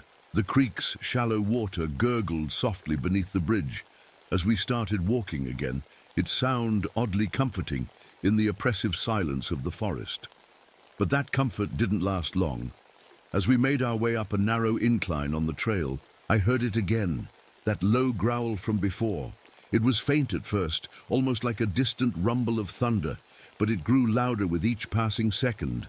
Maya froze in place, her grip on my hand tightening. "It's here," she whispered, turned around slowly, raising my flashlight and rifle toward the direction of the sound. My heart pounded in my chest as I scanned the trees behind us, and then I saw it, those glowing white eyes staring at us from the shadows. The creature was back, standing just at the edge of the trail about 50 feet away. It didn't move. It just stood there watching us like before.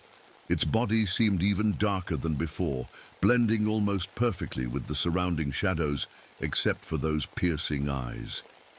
"Maya," I said quietly without looking away from it.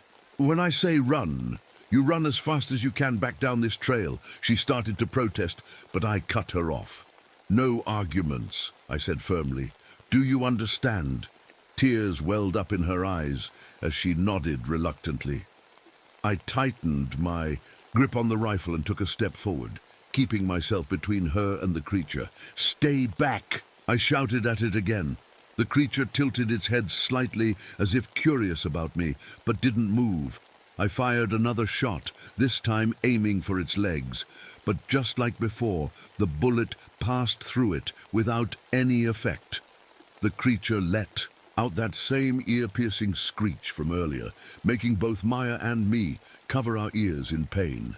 This time, though, it didn't stop there. The creature lunged forward with an unnatural speed that made my stomach drop. It closed half the distance between us in seconds before stopping abruptly just outside of arm's reach. Up close, it was even more terrifying than I'd realized. Its body seemed to ripple and shift like smoke caught in a breeze, its limbs bending at impossible angles as it crouched low like a predator ready to strike. I swung my flashlight at it out of sheer desperation, and to my surprise, it recoiled slightly from the light. That's when it hit me. It wasn't afraid of bullets or noise, but light seemed to bother it somehow. "Maya!" I shouted over my shoulder without taking my eyes off the creature. "Run toward that big rock up ahead! Go!" She hesitated for only a second before bolting down the trail toward a large boulder about 20 yards away. The creature started to move toward her instinctively, but I stepped into its path and shone my flashlight directly into its face. It let out another screech and backed away slightly, its glowing eyes narrowing as if in pain. Not so tough now, are you? I muttered under my breath, though my hands were still shaking uncontrollably. I kept the beam trained on it as I slowly backed away toward where Maya was waiting by the boulder. The creature paced back and forth just outside of the flashlight's reach, like an animal trying to find a way around a barrier. When I reached Maya's side, she grabbed onto me tightly again. "What do we do now?" she asked tearfully. I glanced down at her before looking back at the creature still pacing in front of us, and then up at the sky where faint streaks of dawn were beginning to break through the clouds. "We survive," I said simply. The first rays of dawn were breaking through the trees, casting long shadows across the forest floor. The creature had retreated into the darkness, its glowing eyes disappearing among the trees as soon as the light began to spread. For the first time all night, I felt like we had a chance. Maya and I didn't stop moving until we reached a small clearing where the sunlight was stronger. I sat her down on a flat rock and crouched in front of her, my hands resting on my knees as I tried to catch my breath. "Are you okay?" I asked, my voice hoarse. She nodded but didn't say anything. Her face was pale and her hands were trembling as she hugged her knees to her chest. I glanced around the clearing, scanning the tree line for any sign of movement. The creature was gone, for now, but I knew it wasn't over. Whatever that thing was, it wasn't going to stop until it got what it wanted. "We need to keep moving," I said after a moment. "The ranger station isn't far from here. Once we get there, we'll be safe." Maya looked up at me with wide, tear-filled eyes. "What if it comes back?" I hesitated before answering. "It won't come into the light," I said finally. "As long as we stay in the sunlight, we'll be okay." She nodded again, but I could tell she wasn't convinced. And honestly, neither was I. We started walking again, sticking to open areas where the sunlight was strongest. The forest felt different in the daylight, less oppressive, but there was still an uneasiness in the air that I couldn't shake. It was like the woods themselves were holding their breath, waiting for something to happen. When we finally reached the ranger station, I felt a wave of relief wash over me. The small log cabin looked almost welcoming in the morning light, its tin roof glinting faintly in the sun. I unlocked the door and ushered Maya inside before bolting it shut behind us. "Sit tight," I told her as I grabbed a map from my desk and spread it out on the table. "I need to figure out what's going on." She sat down on a chair by the window and watched me silently as I pored over the map, tracing our route from Whispering Pine Lake with my finger. My mind raced as I tried to piece everything together. The destroyed campsite, the strange tracks that led nowhere, the creature's reaction to light. There had to be an explanation for all of this, something logical that made sense. But no matter how hard I tried, I couldn't find one. "Do you know what that thing is?" Maya asked suddenly. I looked up at her and shook my head. "No," I admitted. "But whatever it is, it's not normal." She hesitated before speaking again. "My dad used to tell me stories about this forest," she said quietly. "He said there were things here that didn't belong, things that were older than people." I frowned. "What kind of things?" She shrugged.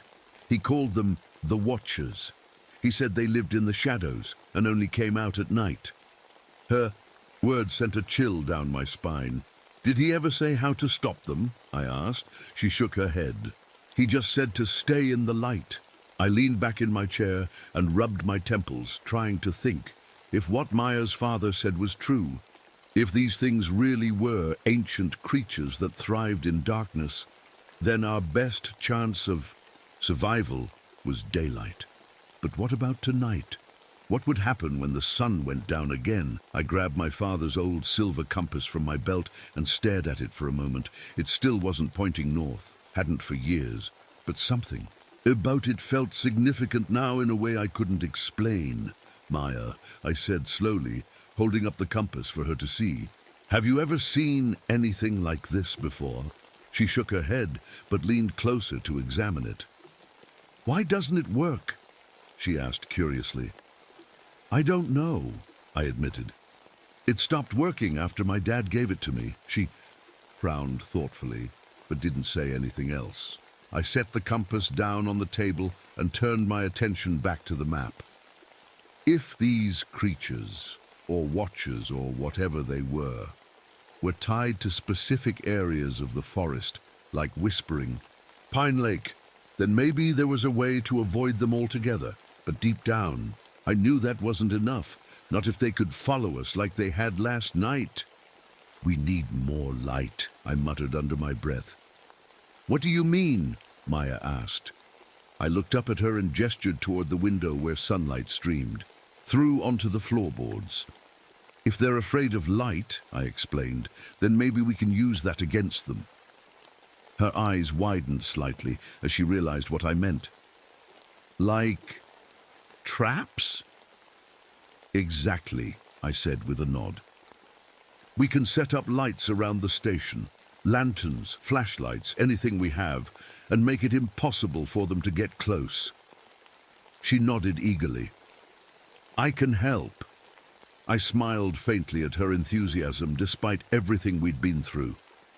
"All right," I said firmly, "let's get to work." For the next few hours, we scoured every corner of the ranger station for anything that could produce light. Lanterns, flashlights, candles, even an old floodlight that hadn't been used in years. We set them up around every window and doorframe, until the entire cabin was bathed in light from every angle. By midday, we were exhausted but satisfied with our work. "Do you think this will work?" Maya asked as she stood beside me by one of the windows. "I hope so," I said honestly, but even as I said it, something deep inside me whispered that this wasn't over yet, not by a long shot. The hours passed slowly as the sun climbed higher in the sky. Maya and I sat by the window, watching the forest outside. The sunlight gave me a small sense of relief, but it didn't erase the unease that had settled deep in my chest. I knew this wasn't over. Night would come again, and when it did, so would they. Maya was quiet most of the afternoon. She sat cross-legged on the floor with a sketch pad she'd found in one of the drawers, doodling quietly while I worked on reinforcing the station. I'd pushed furniture against the doors and windows, double-checked every lock, and tested each light source we'd set up. The floodlight by the front door was old and temperamental, but it still worked. For now, as I finished securing the last window, Maya spoke up. "Do you think my mum and dad are still out there?" she asked softly. I froze for a moment before turning to face her. She was staring down at her sketch pad, her pencil hovering over the paper. "I don't know," I said honestly, "but if they are, we'll find them." She nodded, but didn't look up. "They were trying to protect me," she said after a moment. When it came for us." I crouched down beside her. "What happened?" I asked gently. She hesitated before answering. "We were camping by the lake," she began. "It was late, and I was in the tent with my mom while my dad was outside by the fire. Then we heard him scream." She paused, her hands trembling as she gripped the pencil tightly. "My mom told me to stay in the tent," she continued. "But I peeked out, and I saw it." Her voice cracked as tears welled up in her eyes. "It was dragging my dad into the woods," she whispered. "My mom ran after him, and then they were both gone." I swallowed hard, my stomach twisting at her words. "And then what?" I asked quietly. "I hid," she said simply. "I ran into the forest and found that log, and I stayed there until you found me." I placed a hand on her shoulder, unsure of what to say.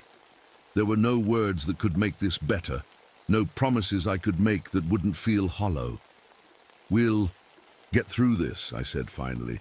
"I won't let anything happen to you." She looked up at me with tear-streaked cheeks and nodded. The rest of the day passed in uneasy silence. Maya stayed close to me as we prepared for nightfall, helping where she could, but mostly just watching nervously as I worked.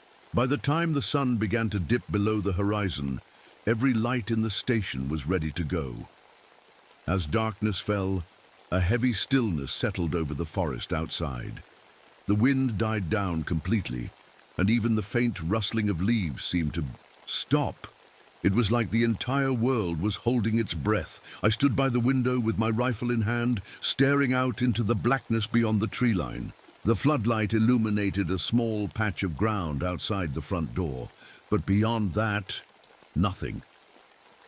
Maya sat on the couch behind me, clutching a blanket tightly around her shoulders. She hadn't said much since sunset, just sat there quietly, watching me with wide eyes. Then it started. At first, it was just a faint sound, like whispers carried on the wind, but it grew louder with each passing second until it became an eerie droning noise that made my ears ache. "They're here," Maya whispered from behind me. I didn't respond. I didn't need to. I could feel them out there, watching us from just beyond the reach of the light. The first sign of movement came from the edge of the floodlight's beam. A shadow flickering between two trees like smoke caught in a breeze. Then another, and another, until there were dozens of them circling just outside our perimeter. "Maya," I said, without turning around, "stay away from the windows." She nodded quickly and moved to sit on the floor behind one of the chairs. The shadows grew bolder as time went on, creeping closer to where the light faded into darkness. Their movements were unnatural, jerky and fluid at the same time, and their glowing white eyes seemed to pierce straight through me. One of them stepped fully into view. A tall, thin figure with limbs that bent at impossible angles. It stopped, just at the edge of the floodlight's beam, and tilted its head as if studying me. I raised my rifle instinctively but didn't fire. What good would it do? Bullets couldn't hurt these things. I'd learned that much already. Instead, I grabbed one of the emergency flares from my belt and lit it with shaking hands. The bright red light flared to life, casting long shadows across the clearing outside. The creature recoiled slightly at first, but didn't retreat entirely. It just stood there watching me with those unblinking eyes. "What do you want?" I shouted into the darkness. There was no response. Just more whispers carried on that eerie droning sound. Then something changed. The air grew colder suddenly, and a strange pressure built up around us like we were being squeezed from all sides.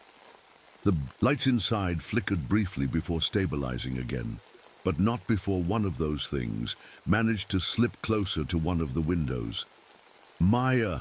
I shouted urgently as I grabbed her arm and pulled her away from where she'd been sitting too close to one of those creatures' glowing eyes staring through glass. The creature's glowing eyes stared through the window, unblinking and cold. Its face, or what should have been its face, was pressed close to the glass, and I could see its long, twisted limbs shifting in the faint light. Maya clung tightly to my arm, her breathing shallow and fast. "Stay behind me," I whispered, my voice shaking as I grabbed another emergency flare from my belt. The lights inside flickered again, and the shadows outside seemed to ripple and move closer. The creatures were testing us, probing for weaknesses in our defenses. I lit the flare quickly, the bright red light filling the room with an eerie glow. The creature at the window recoiled slightly, but didn't retreat completely. It tilted its head as if curious about the flare before sliding back into the darkness. "Outside, they're getting closer," Maya whispered, her voice trembling. I nodded grimly. "They're trying to scare us." She looked up at me with wide eyes. "It's working!" I forced a weak smile despite the fear clawing at my chest. "We'll be okay," I said, trying to sound confident even though I wasn't sure anymore. "As long as we stay in the light, they can't get to us." But even as I said it, I couldn't ignore the flickering floodlight outside or the faint hum coming from the old generator in the corner of the room. If we lost power, we'd be sitting ducks. I moved quickly to check each light source we'd set up around the cabin, lanterns, flashlights, candles, making sure everything was working properly. Maya followed me closely, clutching her blanket like it was a shield. As I tested one of the flashlights near the back door, I heard a faint tapping sound coming from outside. It was soft at first, like raindrops on wood, but it grew louder and more deliberate with each passing second. I froze in place, my heart pounding in my chest as I turned toward the door. "Maya," I said quietly without looking away from it. "Go sit by the couch." She hesitated for a moment before nodding and backing away slowly. The tapping continued, steady and rhythmic, as if something was knocking gently on the door. My grip tightened on the flare in my hand as I stepped closer to it. "Who's there?" I called out, my voice shaking slightly. There was no response, just more tapping. I reached for my rifle with my free hand and aimed it at the door. My finger hovered over the trigger as I waited for something, anything, to happen. And then... silence. The tapping stopped abruptly, leaving an oppressive stillness that made every hair on my body stand on end. For a moment, I thought maybe whatever was out there had given up. But then came a loud crash from one of the windows near Maya's couch. She screamed as glass shattered across the floor, and one of those creatures lunged halfway through the broken window frame. Its long limbs twisted unnaturally as it clawed at the air inside, its glowing eyes fixed on her. "Maya!" I shouted as I ran toward her, lighting another flare and tossing it toward the creature. The bright red light flared up instantly, forcing it to retreat back into the darkness outside with an ear-piercing screech. Maya scrambled away from the broken window and into my arms, shaking uncontrollably. "It almost got me," she cried. "I know," I said quickly, holding her tightly as I scanned the room for any other signs of movement. "But you're okay now." The lights flickered. Again, longer this time, and my stomach dropped. The generator was failing. I could hear it sputtering weakly in the corner, like it was struggling to keep up with our demand for power. "We need to fix that generator," I muttered under my breath. Maya looked up at me with tear-filled eyes. "What if they come back?" "They will," I said honestly, "but if we lose power, we won't have any light left to stop them." She nodded reluctantly, but didn't say anything else. I grabbed one of the lanterns from near the front door and handed it to her. "Hold this," I said firmly. "Stay here by the couch and don't move unless I tell you to." "What about you?" she asked nervously. "I'll be right back," I promised, before heading toward where the generator sat humming weakly in its corner. As soon as I opened its casing to check for problems, another loud crash came from one of the windows near me.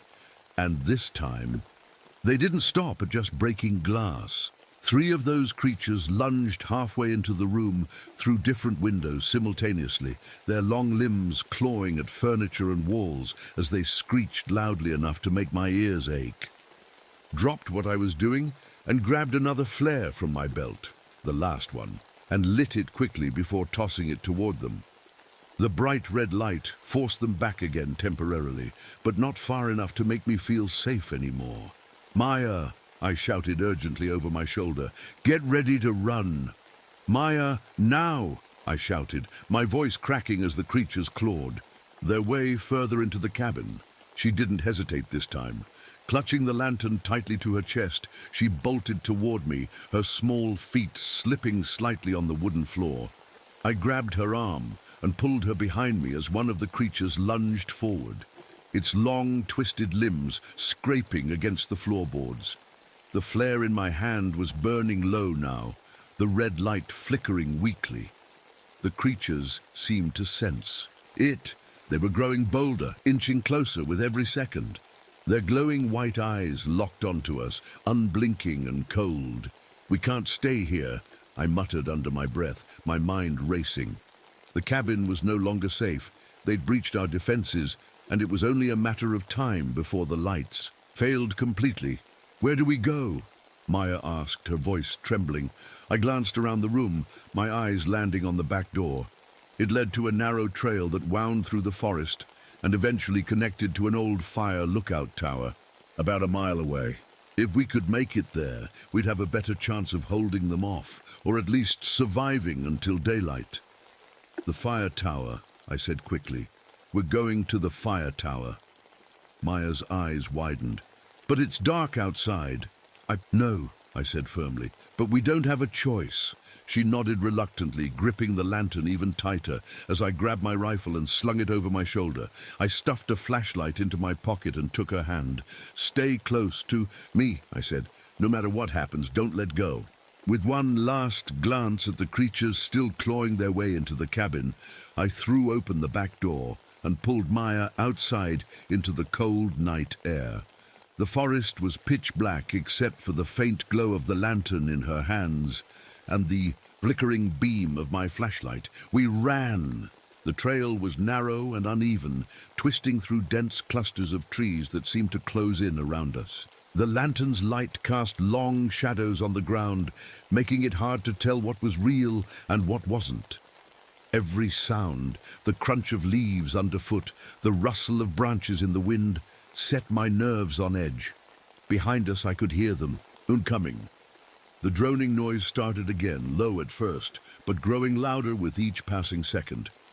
It seemed to echo through the trees, surrounding us on all sides. I glanced over my shoulder and saw them. Shadows moving between the trees, their glowing eyes cutting through the darkness like headlights. "Faster," I urged Maya, pulling her along as she struggled to keep up. "I'm trying," she cried, her voice shaking with fear. The trail began to slope upward as we neared the fire tower. My legs burned with every step, but I didn't slow down. The creatures were closing in. I could feel them getting closer with every passing second. Finally, we broke through the tree line and into a small clearing at the base of the fire tower. The structure loomed above us like a skeleton against the night sky, tall and narrow with a single staircase winding up to a small cabin at the top. "Go!" I shouted, pushing Maya toward the stairs as I turned to face our pursuers. The first creature burst into the clearing just as she started climbing.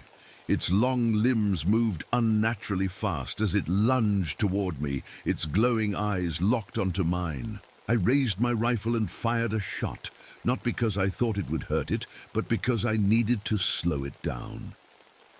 The sound of the gunshot echoed through the clearing, momentarily startling it enough for me to grab another flare from my belt.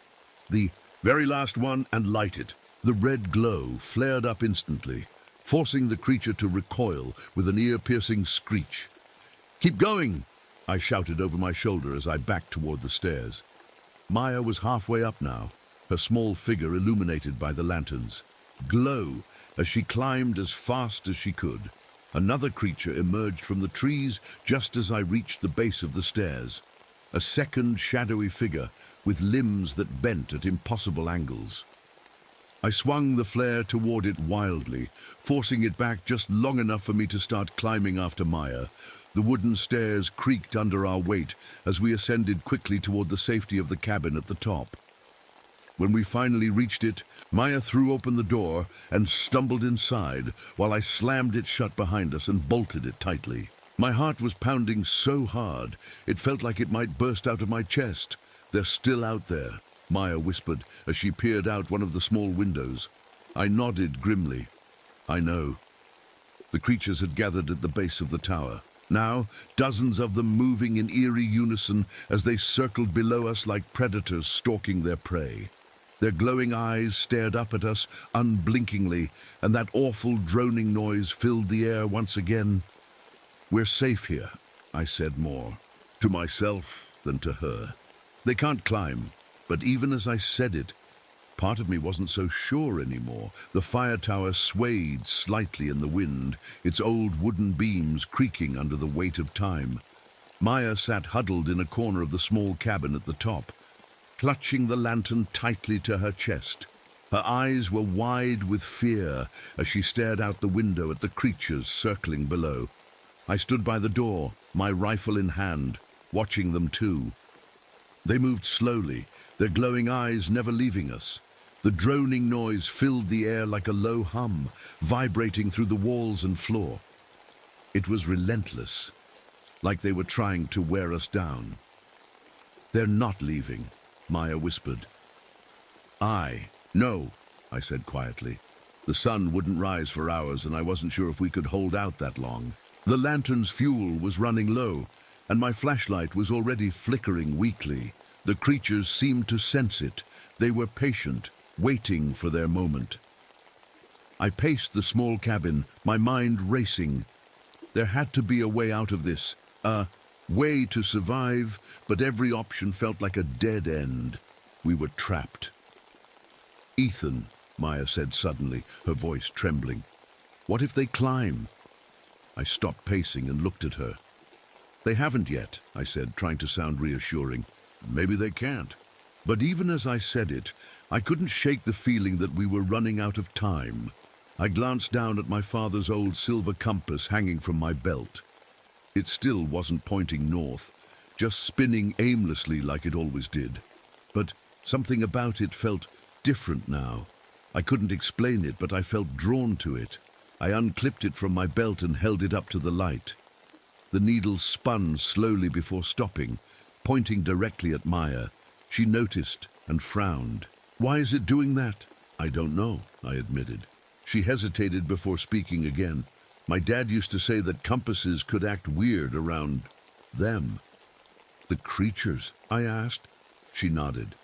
"He said they mess with things like magnets or electricity." I stared at the compass for a moment longer before an idea began to form in my mind. A desperate, reckless idea that might be our only chance. "Maya," I said firmly, kneeling down in front of her, "I need you to trust me." She looked at me nervously but nodded. "I think this compass can lead us out of here," I explained. "If these things are messing with it, maybe it's pointing toward something else." "Something else?" she asked, her voice shaking. "Maybe safety," I said hopefully. "Or maybe where they came from." Her eyes widened in fear. "You want to follow it?" "It's our only option," I said honestly. "We can't stay here all night. They'll get us eventually." She hesitated, before nodding again. "Okay," she whispered. I stood up and took a deep breath before opening one of the small windows slightly. The cold night air rushed in, carrying with it the faint smell of pine and something rotten. The creatures below didn't react. They just kept circling like vultures waiting for their prey to fall. "We'll go down quietly," I said as I grabbed the lantern from her hands and adjusted its flame to make it brighter. "Stay close to me and don't make a sound." Maya nodded silently as I slung my rifle over my shoulder and clipped the compass back onto my belt. We climbed down the narrow staircase slowly and carefully, each step creaking loudly in the stillness of the night. My heart pounded in my chest. As we reached the ground level and stepped into the clearing where the creatures were waiting, they didn't move. Not at first. Their glowing eyes followed us as we stepped cautiously onto the trail leading away from the tower. I held up the lantern high above us, its light casting long shadows across the ground. The creatures hissed softly, but stayed just outside its glow, circling us like sharks around a sinking ship. The compass needle spun wildly for a moment before settling on a direction, northwest, and I followed it without hesitation. We moved, quickly but carefully through the forest, sticking close together as we navigated through dense clusters of trees and uneven terrain. The droning noise grew louder behind us as more creatures joined their ranks, but they still didn't attack. "They're following us," Maya whispered nervously. "I know," I said quietly. "Just keep moving." The compass led us deeper into the forest, farther away from any trails or landmarks I recognized, and into an area that felt wrong. The trees here were twisted and gnarled, like they'd been warped by centuries of storms or something worse. The air grew colder with each step we took, until frost began to form on the edges of leaves, despite it being springtime. Finally, we reached a small clearing where an old stone structure stood, a crumbling archway covered in moss and vines that seemed ancient beyond comprehension. The compass needle pointed directly at it, and then stopped spinning entirely for the first time in years. "What is this place?" Maya asked softly as she stared at the archway with wide eyes. "I don't know," I admitted truthfully, but deep down, I felt like we weren't supposed to be here. The droning noise grew deafening now as dozens of those creatures emerged from the shadows around us, forming a circle that closed in tighter with each passing second until there was nowhere left to run. "Maya," I said urgently as I handed her the lantern, "stay behind me." She nodded silently as I raised my rifle one last time, ready to make our final stand against whatever these things were. And then everything went dark.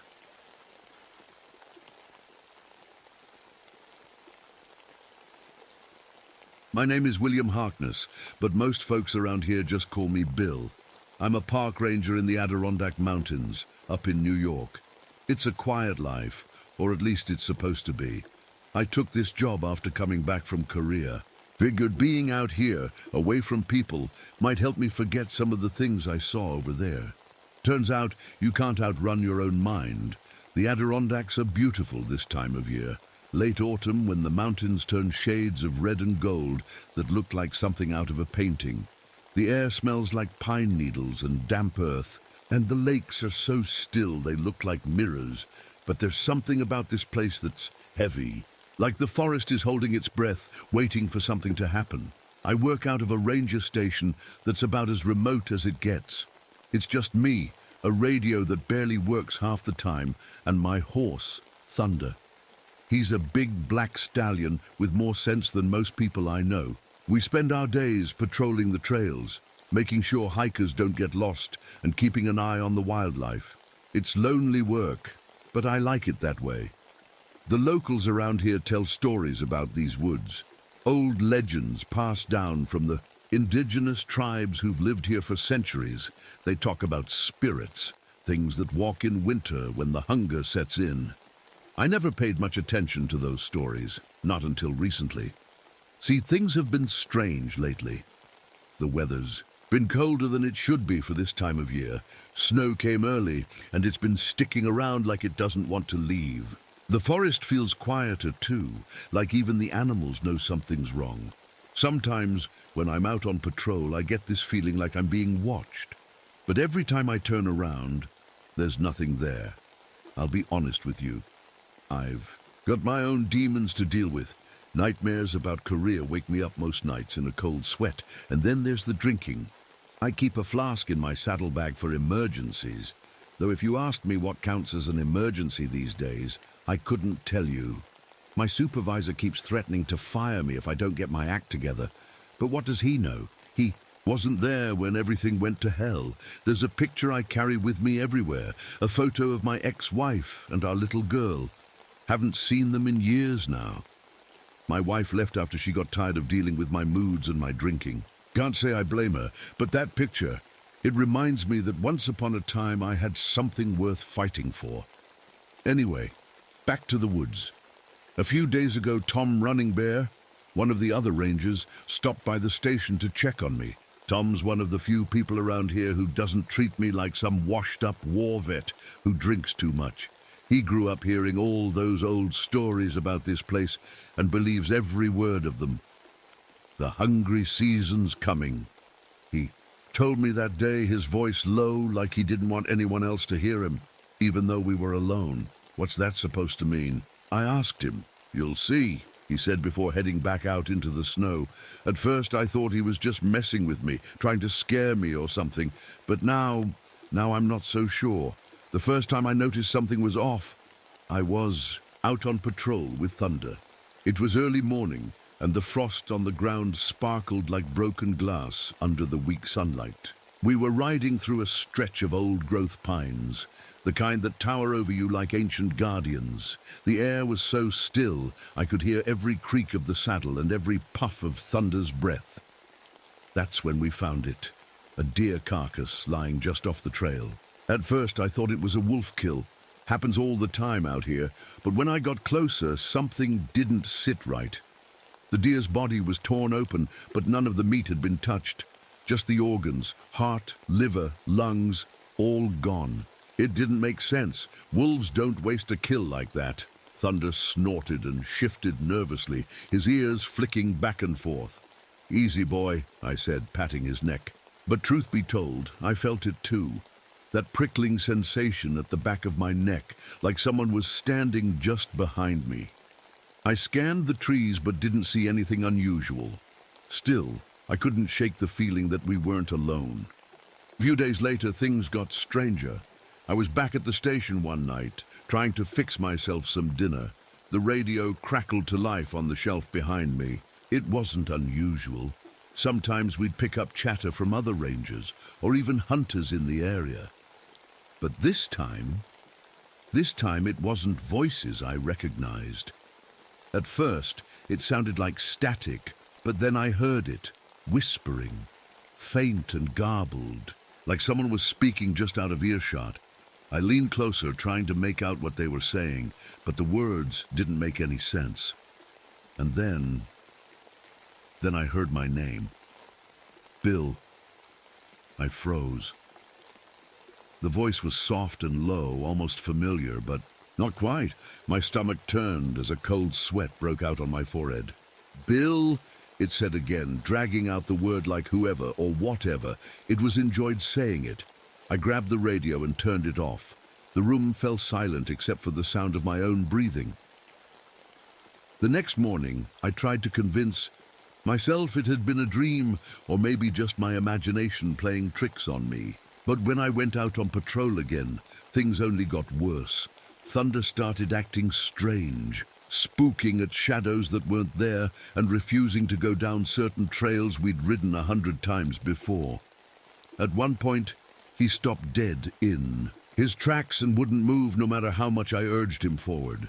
His ears were pinned back and his whole body trembled like he'd seen a ghost. Fine, I muttered, turning him around. You win. That's when I saw them, footprints in the snow just off the trail. They were long and narrow, way too big to be human, but shaped like bare feet with clawed toes at the end. My heart thudded in my chest as I dismounted to get a closer look.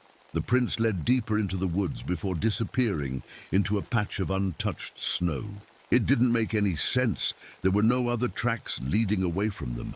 I told myself it was probably just an animal, a bear, or maybe even a moose. But deep down, I knew better. That night at the station, things got even more unsettling. Around midnight, I woke up to a scratching sound outside my cabin window. It wasn't loud, just faint enough to make me wonder if I'd imagined it. But when it didn't stop after a few minutes, I grabbed my flashlight and went to check. Snow outside was untouched, no tracks leading up to the window or anywhere near it. But as I stood there in the freezing cold, with my breath puffing out in front of me like smoke, I swear I felt eyes watching me from somewhere in the dark. I didn't sleep much after that. The next day brought more reports from locals, hunters, claiming they'd seen something tall and thin watching them from the tree line. Strange fires appearing and disappearing without explanation, animals going missing without a trace, and then there were the voices. People started saying they'd heard loved ones calling their names from deep in the woods, even though those loved ones were miles away or long dead. By now, even Thunder seemed on edge all the time, his ears constantly swiveling as if he could hear things that I couldn't. I tried to tell myself there had to be a logical explanation for all of this. That maybe it was just an early winter messing with everyone's heads, or some kind of mass hysteria spreading through town. But deep down, I knew something wasn't right. Something was out there in those woods, watching, waiting. A few days after Tom's visit, the call came in. A hunting party, 5 men from a nearby town, had gone missing up near Devil's Hollow. They'd been out there for 2 days, and no one had heard from them. Their families were worried sick. My supervisor radioed me, told me to organize a search and rescue. I didn't have much choice. It was my job, after all. I saddled up Thunder and met up with 3 of the junior rangers, Martinez, Peterson, and Collins.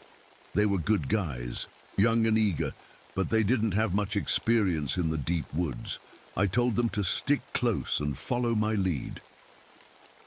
We headed out just before dawn. The air was bitterly cold, and the snow crunched under our boots as we made our way into the forest. The deeper we went, the quieter it got. No birds, no squirrels. Just the sound of our breathing and the occasional snort from thunder. By midday, we reached the area where the hunters were last seen. It didn't take long to find their camp, or what was left of it. The tents were still standing, but they were torn open like something had ripped through them. There was food scattered everywhere, half-eaten sandwiches, cans of beans spilled, in the snow, and blood, a lot of blood. Martinez knelt down by one of the tents, his face pale. "What? What did this?" he asked. I didn't answer because I didn't know. There were trails of blood leading away from the camp in different directions, like the men had scattered in a panic. Whatever happened here wasn't good. We followed one of the blood trails for about an hour before we found him. Raymond Foster, one of the hunters. He was alive, barely. His hands and feet were frostbitten, his lips cracked and blue. He was shaking so hard he could barely speak. "Raymond," I said as I knelt beside him. "It's Bill Harkness. You're safe now." His eyes darted around wildly, like he thought something was still chasing him. "It's not gone," he whispered. "What's not gone?" I asked. "The thing," he said, his voice trembling. It wears voices like clothes." I didn't understand what he meant at first, but before I could ask more, Martinez called out from a few feet away. "Do you hear that?" he said. "Hear what?" I asked. "Someone's calling my name," Martinez said, looking into the trees. I didn't hear anything except the wind, but Martinez swore up and down that someone was out there. "It sounds like my mom," he said, his voice shaky. "Stay with the group," I told him firmly. But Martinez didn't listen. Before any of us could stop him, he took off into the woods. "Martinez!" I shouted after him. "Get back here!" We chased after him as fast as we could, but it was like he'd vanished into thin air. Then we heard it, a scream that made my blood run cold. It was Martinez's voice, calling for help. "Please, help me!" he screamed over and over again.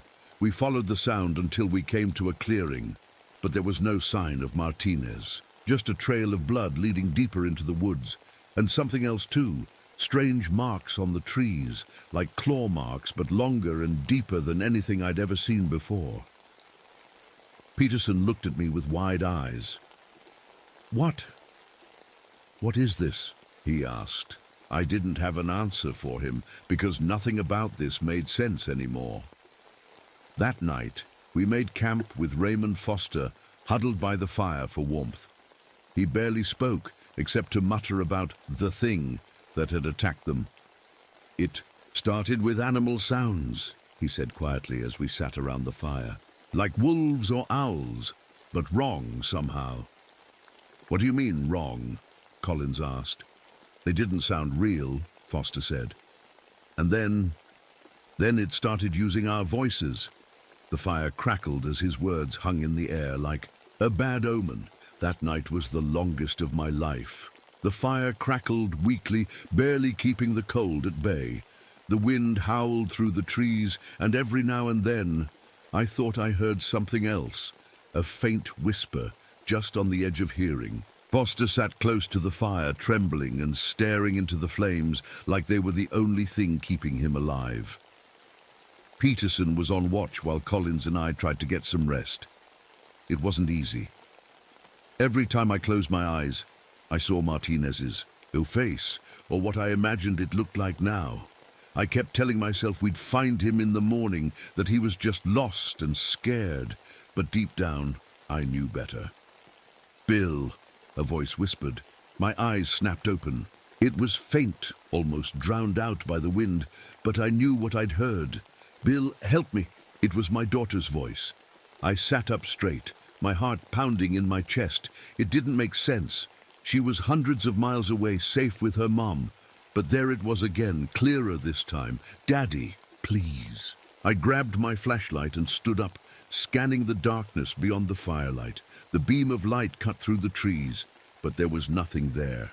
Just shadows and snow. "What is it?" Collins asked, sitting up from his sleeping bag.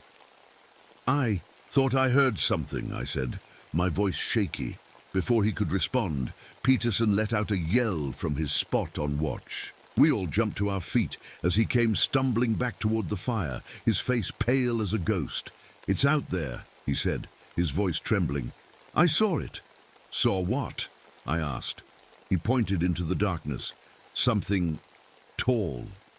Too tall to be a man. It was watching me. I grabbed my rifle and stepped toward the edge of the campfire's glow. My hands were shaking as I aimed into the trees, but all I saw were shadows dancing in the flickering light. And then it moved. At first I thought it was just a trick of the light, a branch swaying in the wind or something. But no, it was real. A figure impossibly tall and thin, standing just beyond the edge of the firelight. Its limbs were too long, its body stretched like it didn't belong in this world. Its eyes glowed faintly blue in the darkness. "Back to the fire!" I shouted, my voice breaking as fear clawed at my throat. We huddled together around the flames as it stepped closer. Light revealed more of it. A skeletal frame, covered in pale, almost translucent skin that clung to its bones like wet paper. Its mouth stretched unnaturally wide, filled with rows of jagged teeth that looked like they could tear through anything. But it wasn't just how it looked, it was how it moved. One moment it was standing still, the next it seemed to glide between trees without making a sound. It didn't walk, it just appeared closer every time you blinked, and then it spoke. "Help me," it said in Martinez's voice. Collins let out a strangled cry and raised his rifle to fire, but before he could pull the trigger, it vanished into the shadows like smoke caught in a gust of wind. What is that thing?" Peterson stammered. Foster finally spoke up from where he sat by the fire, his voice barely above a whisper. "It's a Wendigo," he said, "a spirit of hunger. I'd heard stories about Wendigos before, old legends about people who turned into monsters when they gave in to cannibalism during harsh winters. But I never believed any of it. Not until now. It uses voices to lure you," Foster continued.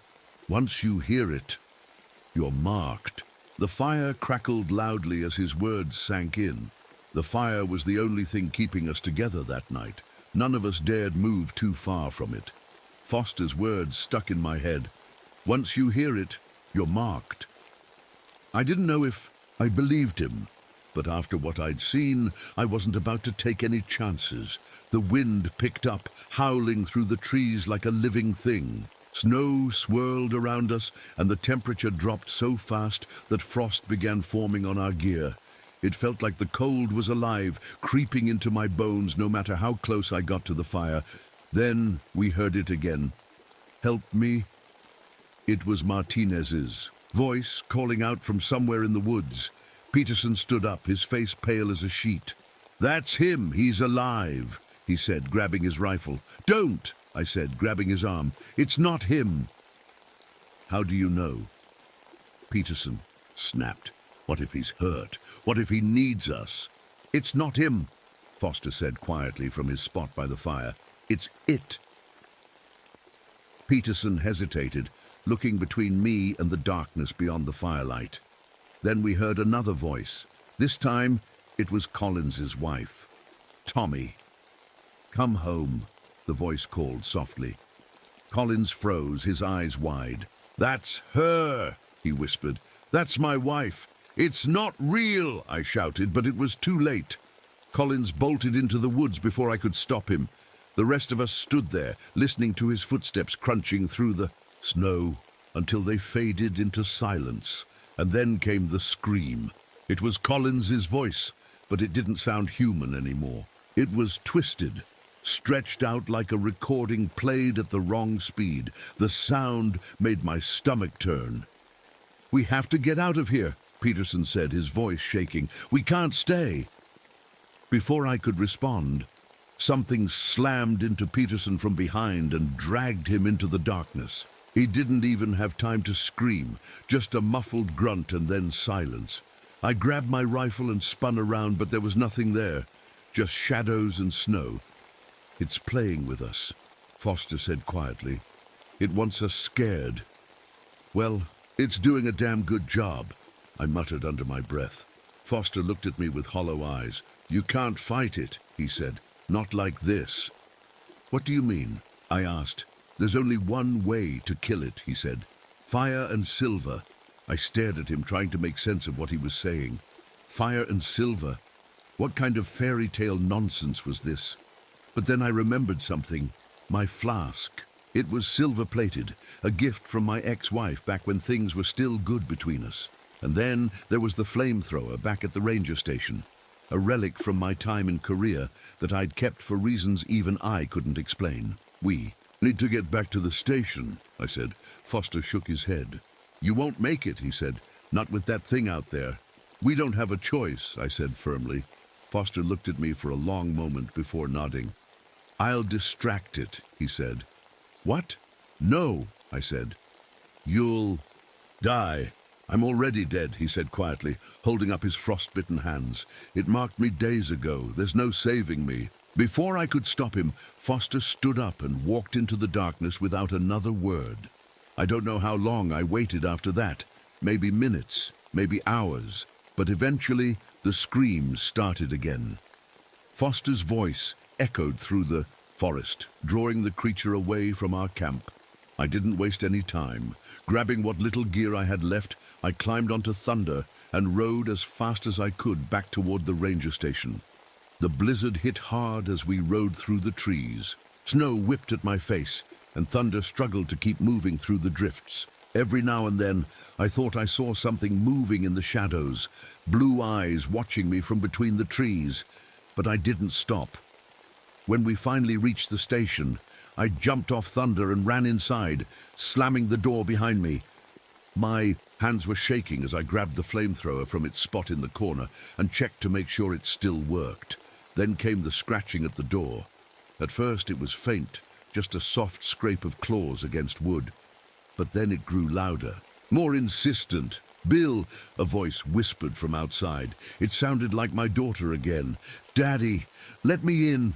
I gritted my teeth and aimed the flamethrower at the door as it burst open with a crash. The Wendigo stood there in all its horrifying glory, tall and skeletal, with glowing blue eyes and jagged teeth that seemed to grin at me as if mocking my fear.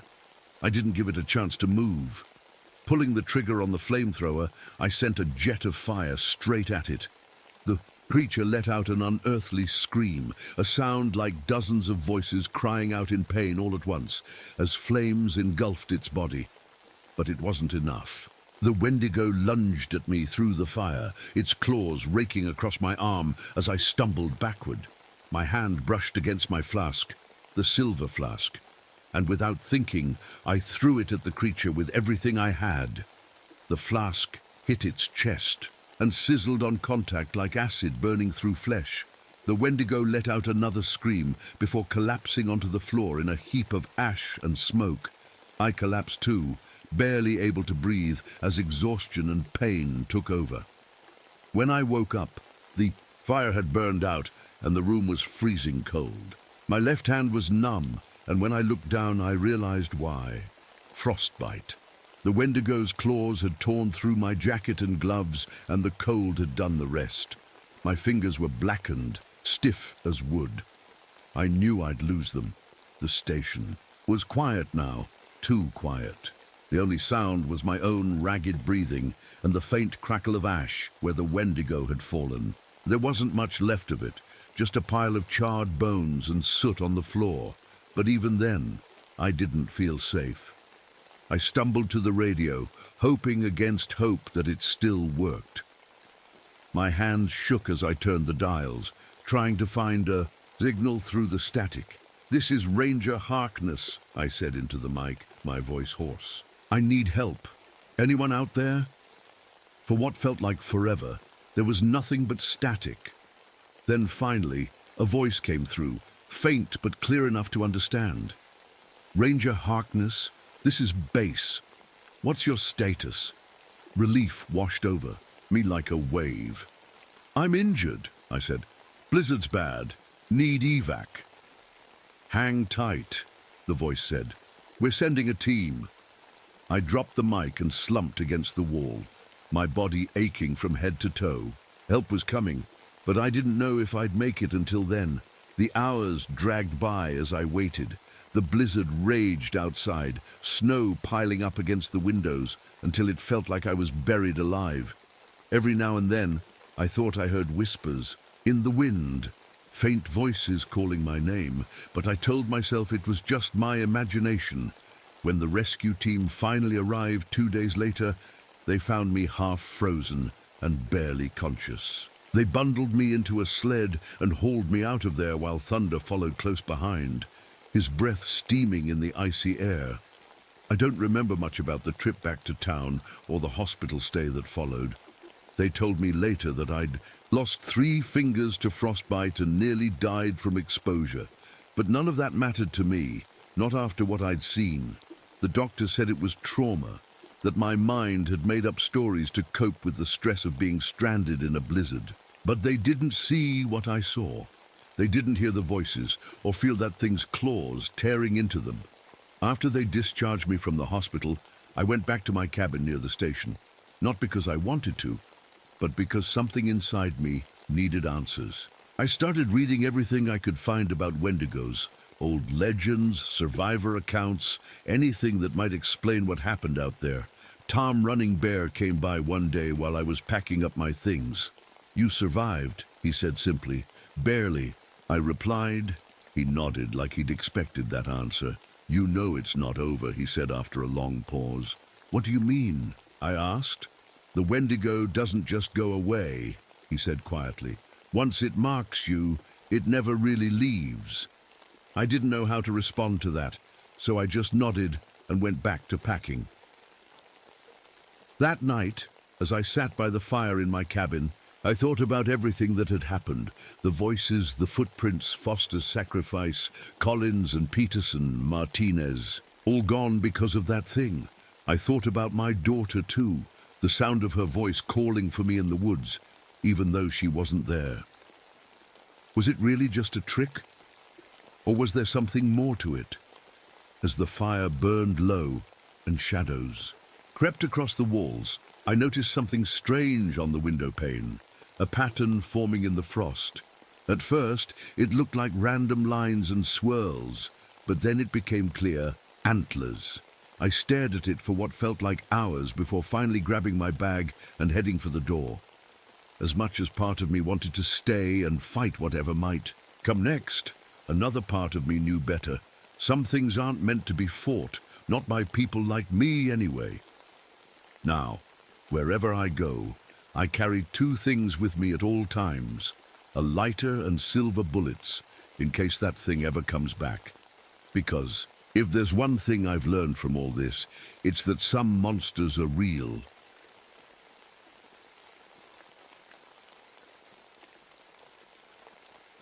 My name is Victoria Marshall, but everyone calls me Vic.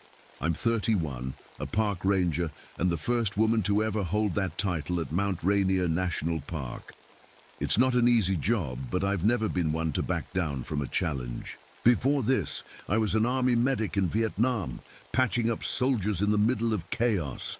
I guess you could say I've always been drawn to danger. Some people call it bravery. My ex-husband called it recklessness. Maybe it's a bit of both. Mount Rainier is breathtaking, alpine meadows full of wildflowers, towering pine trees that seem to touch the sky, and valleys so deep they look like they go on forever.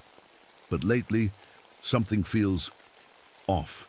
The summer, air is crisp and clear most days, yet thick fog keeps rolling in out of nowhere.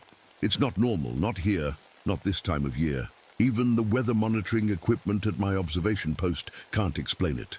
I transferred here from Yosemite a few months ago, and I'm still learning the terrain. The ranger station sits at 5,000 feet above sea level, with a view that could make anyone believe in magic. But lately, that magic feels more like a warning. The wildlife seems normal, mountain goats grazing on rocky slopes, eagles soaring overhead, but there's this quietness, like the forest is holding its breath. I've been hearing strange reports from hikers, howling, echoing across the valleys during clear afternoons, fog that seems to follow them on trails, and even whispers in the wind when no one else is around. At first, I chalked it up to nerves or imagination. People get spooked in the wilderness sometimes, but then came the missing hikers. 5 college kids from the University of Washington were supposed to be hiking the Paradise Loop Trail, a popular path for beginners. They never came back. Their families reported them missing 2 days ago, and now it's up to me to figure out what happened. I organized a search team with 2 other rangers. Jackson, who's been here for years and knows every trail by heart, and Powell, who's newer but eager to prove himself. We're heading out at sunrise tomorrow to retrace their steps. Before bed tonight, I flipped through my field journal, a habit I picked up in Vietnam to keep my thoughts straight. I wrote down everything unusual about this place. The fog patterns, the electromagnetic interference messing with our radios, and even some old pictographs I found in nearby caves showing wolf-like figures standing upright. Thomas Longfeather, a local indigenous guide I've been working with, says they're ancient guardians of the mountain. He warned me not to disturb them. I don't believe in ghosts or spirits, or at least I didn't before coming here. But something about his words stuck with me. Shadow, my Timberwolf hybrid, who's been my companion for years, curled up at my feet as I finished writing. He's been restless lately too, growling at empty spaces and pacing near windows when the fog rolls in. Tomorrow will be hard. I can feel it in my bones, but I've faced worse before. Whatever's out there, I'll find those kids, or figure out what happened to them.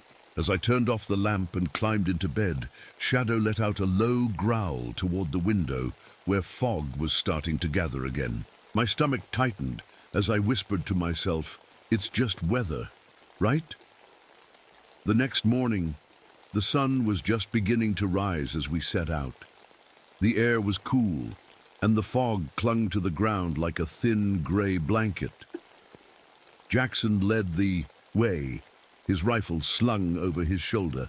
Powell followed close behind, carrying a pack of supplies. I had my medical kit strapped to my side and Shadow trotting at my heels. His ears were perked up, alert to every sound. We started on the Paradise Loop Trail, where the students were last seen. It's an easy hike, wide paths, gentle slopes, nothing too dangerous. But as we walked deeper into the forest, the fog thickened. It wasn't normal fog. It moved strangely, swirling around our legs like it had a mind of its own. "Anyone else feel like we're being watched?" Powell asked, his voice barely above a whisper. Jackson snorted. "It's just your imagination. Fog messes with your head."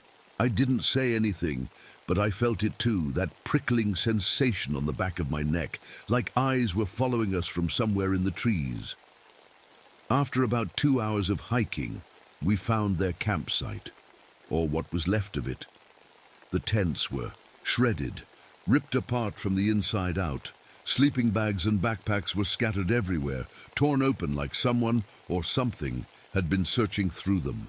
There were claw marks on the ground, deep gouges in the dirt that didn't look like they came from any animal I'd ever seen. "What the hell did this?" Jackson muttered, crouching down to examine one of the marks. Powell pointed at something nearby. "Look at these tracks." The tracks were huge, at least 15 inches long, and they weren't normal animal prints. They looked canine at first glance, but some of them had a strange shape, like whatever made them had been walking on 2 legs part of the time. Shadow growled, low in his throat, his hackles rising as he sniffed the air. I put a hand on his back to calm him, but my own heart was racing. We kept searching the area and found more disturbing clues. A camera was lying half buried in the dirt near one of the tents. The film inside was still intact, so I pocketed it to develop later. We also found a journal belonging to one of the students, a girl named Emily.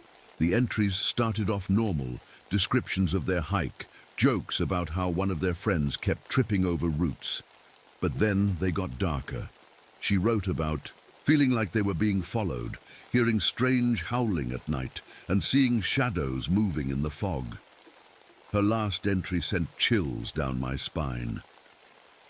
"They walk like men, but move like wolves." They're herding us somewhere. As I read those words aloud to Jackson and Powell, a cold wind blew through the trees, making the fog swirl around us even thicker than before. We followed a faint blood trail leading away from the campsite and into a dense part of the forest where no official trails existed. The trees grew closer together here, their branches twisting overhead like skeletal fingers, blocking out what little sunlight there was. Eventually, we came to an opening in the trees where there was a cave entrance I'd never seen before, not on any map or during any of my patrols. The blood trail led straight inside. Jackson hesitated at the entrance. "This doesn't feel right," he said, gripping his rifle tighter. He wasn't wrong. It didn't feel right at all. The air coming from inside was cold and damp, and there was an odd smell, like wet fur mixed with something metallic. But we couldn't turn back now. Those kids were out there somewhere, or at least we hoped they were, and it was our job to find them. Taking a deep breath to steady myself, I stepped into the cave with Shadow by my side. Jackson and Powell followed close behind. The darkness swallowed us whole. The cave was colder than I expected, the kind of cold that sinks into your bones. Our flashlights barely cut through the darkness, the beams bouncing off damp stone walls covered in moss. The air smelled worse the deeper we went, like something had been rotting in there for a long time. Shadow stayed close to me, his ears twitching at every little sound. I could feel his tension, and it only made mine worse. Jackson and Powell were quiet behind me, their footsteps echoing softly in the narrow tunnel. We didn't have to go far before we found something. At first, it looked like a pile of sticks arranged in some kind of pattern. But as I got closer, I realized they weren't sticks. They were bones. Animal bones, mostly, but some looked bigger, human-sized. "Jesus," Powell whispered, his voice shaking. "What is this?" I didn't answer because I didn't know. The bones were arranged in strange shapes, circles, spirals, even something that looked like a star. It wasn't random. Someone, or something, had put them there on purpose. Jackson muttered under his breath, "This isn't right. We should get out of here." But before we could decide what to do next, we heard it. A low growl coming from somewhere deeper in the cave. It wasn't Shadow. This sound was deeper, rougher, and it echoed off the walls like it was coming from everywhere at once. We froze, our flashlights darting around the cave as we tried to figure out where the sound was coming from. The growling stopped for a moment, replaced by a strange shuffling noise. Then came the howling, a long, mournful sound that made my stomach twist into knots. "Vic," Jackson said quietly, "we need to leave." I nodded, but before we could move, Powell stepped forward toward one of the tunnels branching off from the main chamber. "Wait," he said. "Do you hear that? It sounds like someone crying." I strained my ears and heard it too. A faint sound like sobbing coming from deeper inside. It could have been one of the missing kids, or it could have been something else entirely. "Powell, don't," I started to say, but he was already moving toward the sound. "Powell!" Jackson hissed after him, but it was no use. He disappeared into the tunnel with his flashlight bobbing ahead of him, and then the fog came. It rolled into the cave so fast it didn't make sense, thick and heavy, filling every corner until we couldn't see more than a few feet in front of us. My flashlight barely made a dent in it. "Powell!" I shouted, my voice echoing off the walls. There was no answer at first, just silence, and then his scream tore through the air. It was high-pitched and full of terror, and it cut off. So suddenly it made my blood run cold. "Powell!" Jackson yelled, running toward where we'd last seen him. I grabbed his arm to stop him. "Wait! We can't just run in blind." But before I could say anything else, something moved in the fog. Something big and fast. My flashlight caught a glimpse of fur and glowing amber eyes before it disappeared. Again, Shadow started barking wildly, his teeth bared as he lunged at empty air. Whatever was out there wasn't showing itself completely. It was playing with us. "We need to get out of here," I said firmly, pulling Jackson back toward the entrance. As we turned to leave, Another shape appeared in the fog, this one taller than any animal I'd ever seen. It stood upright like a man, but had the head of a wolf with sharp teeth glinting in our flashlight beams. Its fur seemed to shift and swirl like smoke around its body. Jackson froze beside me, his face pale as he whispered, What is that?" The creature let out a low growl that vibrated through my chest before stepping back into the fog and disappearing again. We didn't wait around to find out what it wanted. Grabbing Shadow's collar to keep him close, I pulled Jackson with me as we ran for the cave entrance as fast as we could. When we finally burst out into daylight again, gasping for air like we'd been underwater too long, I turned back toward the cave just in time to see something move inside. Something tall and shadowy, with glowing eyes watching us before retreating into darkness. That night at the ranger station, none of us could sleep. Powell was gone, dead, or worse, and whatever had taken him wasn't any animal I'd ever heard of. Shadow wouldn't stop pacing by the windows, growling at nothing while fog gathered outside again. I sat at my desk, with Emily's journal open in front of me, and developed the film from her camera using our small darkroom setup. The photos were blurry but unmistakable, tall figures standing at the tree line with glowing eyes reflecting back at the lens. My hands shook as I looked at them because now I knew. Whatever those things were, they weren't human.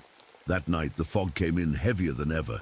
It surrounded the ranger station like a living thing, pressing against the windows and walls. Shadow wouldn't stop growling, pacing back and forth near the door. His ears were pinned back, his tail stiff, and I'd never seen him so agitated.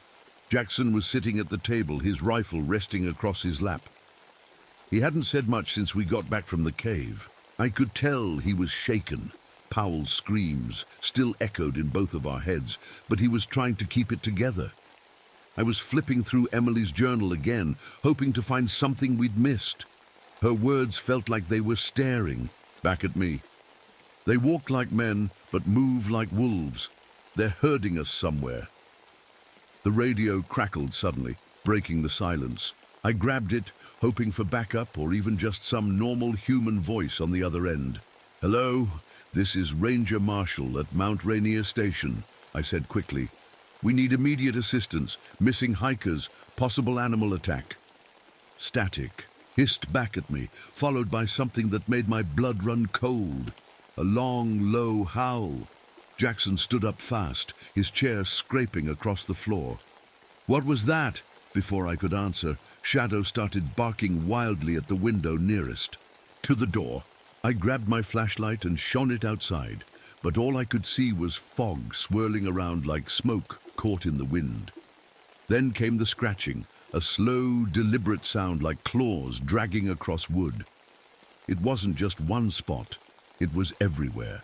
At once, on the walls, on the roof, even under the floorboards. "They're here," Jackson whispered, gripping his rifle tighter. I didn't want to believe him, but deep down I knew he was right. Whatever had taken Powell in that cave wasn't staying hidden anymore. It had followed us back here. Thomas Longfeather arrived just before midnight with an elder from his tribe, a man named Samuel, who carried a bundle of herbs and a look of a grim determination. "You've angered them," Samuel said as soon as he stepped inside. "The fog walkers don't forgive trespassers." "Fog walkers?" Jackson asked, his voice sharp with fear and confusion. Samuel nodded slowly. "They were once guardians of this mountain, protectors of balance and life, but when settlers came and spilled innocent blood on sacred ground, they became corrupted by rage and grief. Now they hunt in packs, feeding on fear and flesh." Glanced at Shadow, who had stopped barking but was still growling low in his throat. "How do we stop them?" Samuel shook his head sadly. "You don't stop them. You survive them. We barricaded ourselves in the fire watchtower, a tall structure built to withstand storms but not supernatural attacks. The fog climbed up after us like it had hands and claws of its own, wrapping around the tower until we couldn't see anything below. Shadow growled at every corner of the room, while Samuel performed a ritual with herbs and chants, meant to keep the creatures at bay. For a while it seemed to work. The scratching stopped, and the air felt lighter. But then we heard voices. At first they sounded familiar. Powell's voice calling out for help, then Jackson's wife asking him to come home. But we knew better than to believe them. The fog walkers were playing tricks now, using their ability to mimic human speech to lure us out. "They're testing you," Samuel said quietly as he continued chanting. The wind picked up outside, hurricane-force gusts that shook the tower, so hard I thought it might collapse. Lightning flashed across the sky unnaturally close to us, striking trees and sending sparks flying into the fog. Then came their leader, the Alpha Dogman. It stood just outside the window where Shadow had been growling moments before. 7 feet tall with fur that shifted like smoke and amber eyes that burned with intelligence and malice. Its face was scarred from old battles, giving it an even more terrifying appearance. The Alpha didn't attack right away. It watched us through the glass with an eerie calmness before turning its attention to the tower's support cables below. "They're cutting us down," Jackson muttered as he aimed his rifle out the window. I grabbed his arm before he could fire. "Bullets won't stop them." Samuel nodded solemnly as he finished his ritual and stood up straight for what felt like a final time. "I'll draw them away," he said firmly. "No!" Thomas protested immediately, stepping forward to stop him. But Samuel shook his head with a sad smile. "This is my mountain and my responsibility." Before any of us could argue further, Samuel opened the door and stepped into the fog without hesitation. We watched helplessly as half of the pack followed him into the mist, his chants growing fainter until they disappeared completely. The Alpha turned its attention back to us then, with fewer creatures but no less determination, and began clawing its way up toward us through sheer force. "We need to get out of here," I said urgently as Shadow barked furiously beside me. Jackson nodded grimly as we grabbed what little supplies we had left, including flares, and prepared for one last desperate escape into the forest below. The tower didn't hold. The Alpha and its pack tore through the supports like they were made of twigs, and the whole structure collapsed in a deafening crash. Jackson and I barely managed to jump clear before it came down, landing hard on the forest floor. Shadow yelped as he hit the ground beside me, but he got up quickly, limping slightly as he growled at the fog that surrounded us. I couldn't see Jackson at first. My head was spinning, my ears ringing from the fall, but then I heard him coughing a few feet away. He was alive, but his rifle had been lost in the chaos. The fog was thicker than ever now, swirling around us like it was alive. Shapes moved in it, tall, shadowy figures with glowing eyes that flickered like candle flames. They weren't hiding anymore. They were closing in. "Stay close," I shouted to Jackson as I grabbed one of the flares from my pack and struck it. The bright red light cut through the fog, and for a moment the creatures hesitated. They didn't like fire, that much was clear, but it wouldn't keep them back for long. Shadow barked furiously as one of the dogmen lunged toward us, its claws swiping through the air inches from my face. I swung the flare at it, and it recoiled, with a snarl, disappearing back into the mist. "We need to move." Jackson yelled, grabbing my arm and pulling me toward higher ground. We scrambled up a rocky slope, the fog chasing after us like a living thing. The dogmen were herding us again, just like Emily had written in her journal. They wanted us to go somewhere, to their ritual site. When we reached the top of the slope, I saw it, a circle of stones arranged in a pattern that made my skin crawl. In the center were the remains of the missing hikers, what was left of them anyway. Their bodies had been torn apart, their organs arranged in strange shapes that matched the bone patterns we'd seen in the cave. Jackson froze beside me, his face pale as he stared at the grisly scene. What is this?" "It's a ritual," I said quietly, my voice shaking.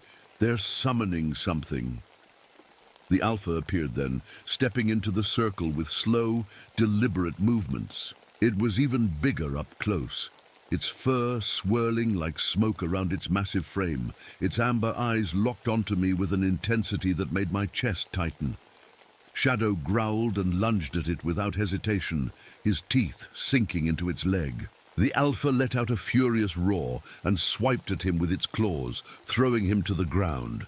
"Shadow!" I screamed as I ran to him. He was hurt, bleeding badly, but he still tried to stand between me and the Alpha. He looked up at me with those loyal eyes one last time before collapsing at my feet. Tears blurred my vision as I knelt beside him, but there wasn't time to grieve. The Alpha was coming for me now. I grabbed another flare from my pack and lit it, holding it out in front of me like a shield. The Alpha hesitated for a moment before lunging forward anyway, its claws slicing through the air toward my face. I dodged just in time and swung the flare at its head, but it barely flinched. Fire wasn't enough to stop it, not this one. Then I remembered something Samuel had said before he left. They feed on fear and flesh, but they can be wounded by silver. Silver. My hand went to my chest, where my Vietnam medals hung on a chain around my neck. They were silver-plated, not pure silver, but maybe it would be enough. As the Alpha lunged again, I ripped the chain off my neck and wrapped it around my hand like brass knuckles. When it came close enough, I swung with everything I had, punching. It square in the jaw. The reaction was immediate. It let out a howl that shook the trees around us and stumbled backward like it had been burned. The silver worked. It hurt them, but I wasn't done yet. Using what little strength I had left, I grabbed one of my climbing axes from my pack and tied the chain around its blade. When the Alpha came at me again, its teeth bared and claws reaching, I swung hard and buried the blade deep into its chest. It let out another deafening howl before collapsing to its knees. Its glowing eyes dimmed as its body began to dissolve into mist right in front of me, but not before one last swipe of its claws caught me across my side, sending me tumbling backward off the cliff edge behind me. I hit the river below hard enough to knock all the air out of my lungs. The cold water dragged me downstream as I fought to stay conscious. My vision blurred as darkness closed in around me. When I woke up, I was lying on a riverbank. My body felt broken. Every muscle ached, and my side throbbed where the Alpha had clawed me. The sound of rushing water filled my ears, and for a moment I thought I was still dreaming. But the cold mud beneath my fingers told me it was real. I didn't know how long I'd been there, or how far the river had carried me. The last thing I remembered was falling, then nothing. Shadow's face flashed in my mind, and my chest tightened. He was gone. I'd lost him. I tried to sit up, but pain shot through my body, forcing me back down. That's when I heard voices, familiar ones calling my name. Vic. Over here. It was a search and rescue team. They found me miles downstream from where the fight had happened. Jackson must have made it out and sent them after me. They carried me back to the ranger station on a stretcher, asking questions I didn't have answers to. What happened? Where were the hikers? Where was Powell? All I could do was shake my head and mumble something about an animal attack. The official report said as much. Unknown predator attack. No mention of the dogmen, no mention of the fog that seemed alive, no mention of the Alpha dissolving into mist before my eyes. Even if I wanted to tell them the truth, who would believe me? I spent weeks in the hospital recovering from my injuries. The doctors said I was lucky to be alive, but it didn't feel that way. Every time I closed my eyes, I saw Shadow's lifeless body or heard Powell's screams echoing in that cave. But it wasn't just nightmares that haunted me. There were other things too. Strange things. The first time it happened, I thought it was just my imagination. A thin layer of fog appeared in my hospital room one night, even though the windows were closed. It clung to the floor like smoke from a fire, swirling around my bed before disappearing as quickly as it came. Then there were the changes in me. My teeth felt sharper when I ran my tongue over them, and my fingernails had started to harden into something almost claw-like. At first, I thought it was some kind of infection from the Alpha's wound, but deep down, I knew better. The dogmen hadn't just hurt me. They'd marked me somehow, changed me. One night, when the fog outside was so thick it swallowed everything beyond the hospital window, I decided I couldn't stay there any longer. The doctors said I needed rest and therapy for PTSD, but they didn't understand what was really happening to me. I packed what little I had and left without telling anyone. The fog seemed to follow me as I walked out into the night, silent and heavy, wrapping around me like an old friend. I didn't know where I was going or what would happen next. All I knew was that I couldn't stay in one place for long, not with whatever this was growing inside me. Before leaving town completely, I stopped by the ranger station one last time to pick up something important, a motion-triggered camera I'd set up near the cave before everything went wrong. When I developed the film later that night in a cheap motel room miles away from Mount Rainier, what I saw made my blood run cold all over again.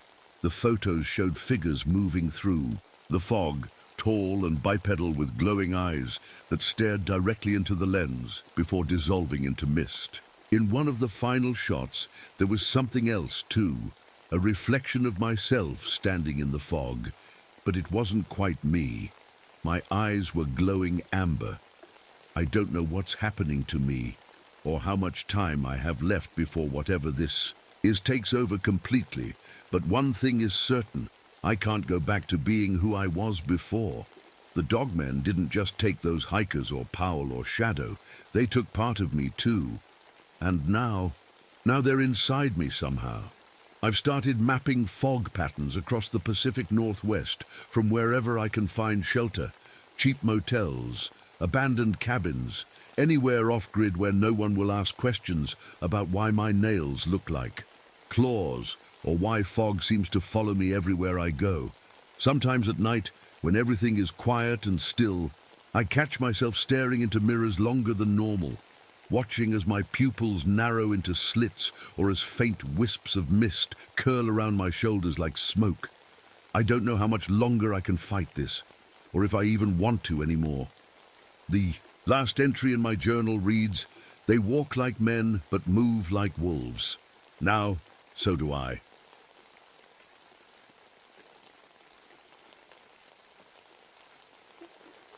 My name is Malcolm Reynolds.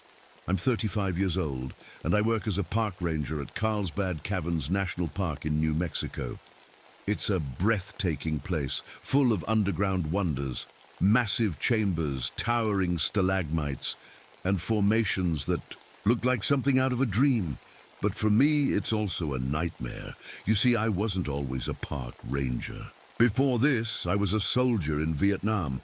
My job was, well, they called us tunnel rats. We crawled into those dark, narrow Viet Cong tunnels to clear them out. I don't need to tell you how dangerous that was. One wrong move and you'd be buried alive, or worse. I almost didn't make it out of one of those tunnels, and ever since then, I've had this thing. Claustrophobia. Small spaces make my chest tighten up like a vice. But here I am, working at one of the largest cave systems in the world. Go figure. I mostly stick to above-ground duties, trail maintenance, guiding tourists around the safer parts. Of the caves, the deeper sections, no thanks. That's where the real darkness lives. Not just the kind you can see with your eyes, but the kind you feel in your gut. A few weeks ago, something strange happened. During routine maintenance, one of our teams accidentally broke through into a new chamber, a part of the cave system no one had ever seen before. At first, it seemed like a big discovery. There were these ancient petroglyphs on the walls, drawings of tall, thin figures with long arms and legs. Creepy-looking things. But then the bats started acting weird. Entire colonies abandoned their roosts overnight. And at night, some of us started hearing this low humming sound coming from deep in the caves. It wasn't loud, but it made your bones vibrate if you stood still long enough. Things got worse when a geological research team went missing last week. 6 scientists had gone down to study the new chamber for 3 days. They were supposed to check in every evening by radio, but on their second night, nothing, just static. Then there was this garbled transmission, screaming, something scraping against stone, and silence. The park was in chaos after that. The higher-ups wanted answers, but didn't want to scare off tourists, so they kept it quiet and called for a recovery team. That's where I come in. I wasn't exactly thrilled about leading this mission. Crawling back into dark tunnels wasn't my idea of fun, not after everything I'd been through, but they didn't give me much choice. They said my experience made me the best man for the job, so here I am again, packing up my gear and trying not to think about what might be waiting for us down there. The recovery team was small, just me and 3 other rangers, Dawson, Ortiz, and Howard. Dawson was young and eager, probably too eager for his own good. Ortiz was sharp as a tack and had been working these caves longer than anyone else on staff. Howard, well, let's just say he wasn't thrilled about being here either. We geared up early in the morning and headed down into the caves before sunrise. As we descended deeper into the earth, leaving behind the safety of daylight and fresh air, that familiar tightness started building in my chest again. I told myself it was just another job. Find the missing team, bring them back if we could. But deep down, I knew this wasn't going to end well. The air grew colder as we went deeper into the caves. Our headlamps cut through the heavy darkness, but it felt like the shadows were pressing in on us from all sides. I kept my breathing steady, focusing on the crunch of our boots against the rocky floor. Every step echoed, bouncing off walls we couldn't see. Ortiz led the way, holding a map of the cave system. "We'll start at the base camp they set up near the new chamber," she said, her voice calm but firm. "If they're still alive, that's where they'd go back to." I didn't say anything. I was too busy trying to keep my nerves in check. My hands were already sweating inside my gloves. Dawson, on the other hand, couldn't stop talking. "Man, this is wild," he said, his voice a little too loud for comfort. "A whole new chamber. Imagine what's down here. Fossils, minerals, who knows, maybe even treasure." Howard shot him a glare. "Treasure? We're looking for 6 missing people, kid. Keep your head on straight." Dawson muttered an apology and fell quiet after that. I was grateful for the silence. It gave me time to think, or maybe that wasn't such a good thing after all. My mind kept drifting back to Vietnam, to those tunnels and the suffocating darkness. I shook my head and forced myself to focus on the present. After what felt like hours, we reached the base camp, or what was left of it. The tents were still there, but they'd been torn apart like something had ripped through them in a frenzy. Equipment was scattered everywhere, broken radios, overturned tables even, a few shattered flashlights. "What the hell happened here?" Howard muttered, kneeling to pick up a torn backpack. Ortiz pointed her flashlight at the ground. "Blood," she said quietly. I followed her beam of light and saw it. A dark stain smeared across the rocky floor, leading away from the camp and into one of the tunnels. My stomach turned at the sight of it. Dawson crouched down near one of the tables and picked up a notebook. "Looks like one of their journals," he said, flipping through it carefully. His face went pale as he read aloud. "Moving shadows, eyes in the walls. Something's watching us." He looked up at us, his voice shaking now. "What does that mean?" No one answered him. I didn't want to admit it out loud, but I felt it too. That creeping sensation that we weren't alone down here. As we followed the blood trail deeper into the tunnels, things only got stranger.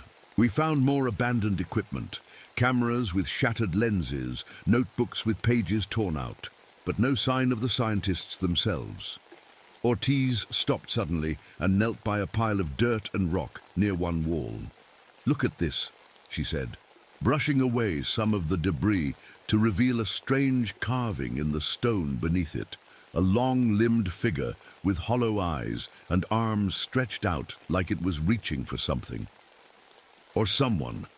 Dawson took a step back, his voice barely above a whisper now. That's just like those petroglyphs they found in the new chamber. Ortiz nodded grimly, but didn't say anything else. I could feel my pulse pounding in my ears as we pressed on, following that awful trail deeper into the earth. Then we found Dawson, or what was left of him. He'd wandered ahead while we were examining another piece of equipment, just for a second.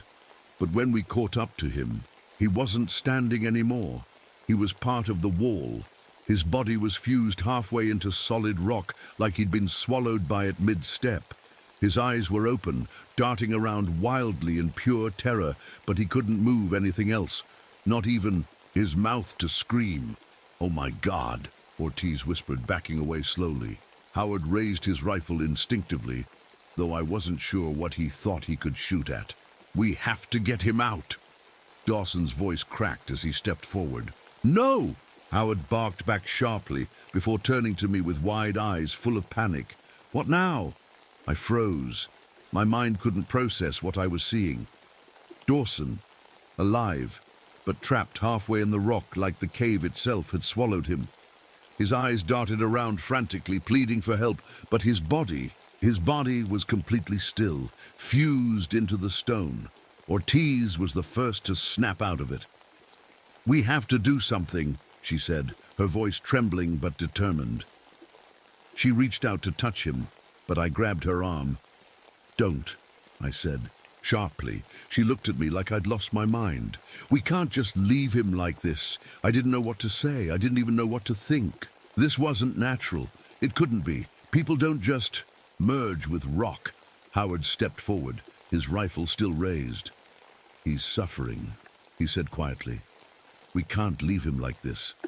"No," Ortiz snapped, standing between Howard and Dawson. "We don't even know what's happening to him. There has to be a way to save him." While they argued, I took a step closer to Dawson, trying to ignore the pounding in my chest. His eyes locked onto mine, wide and terrified, and I could see tears streaming down his face. I wanted to help him, I really did, but how? What could we possibly do?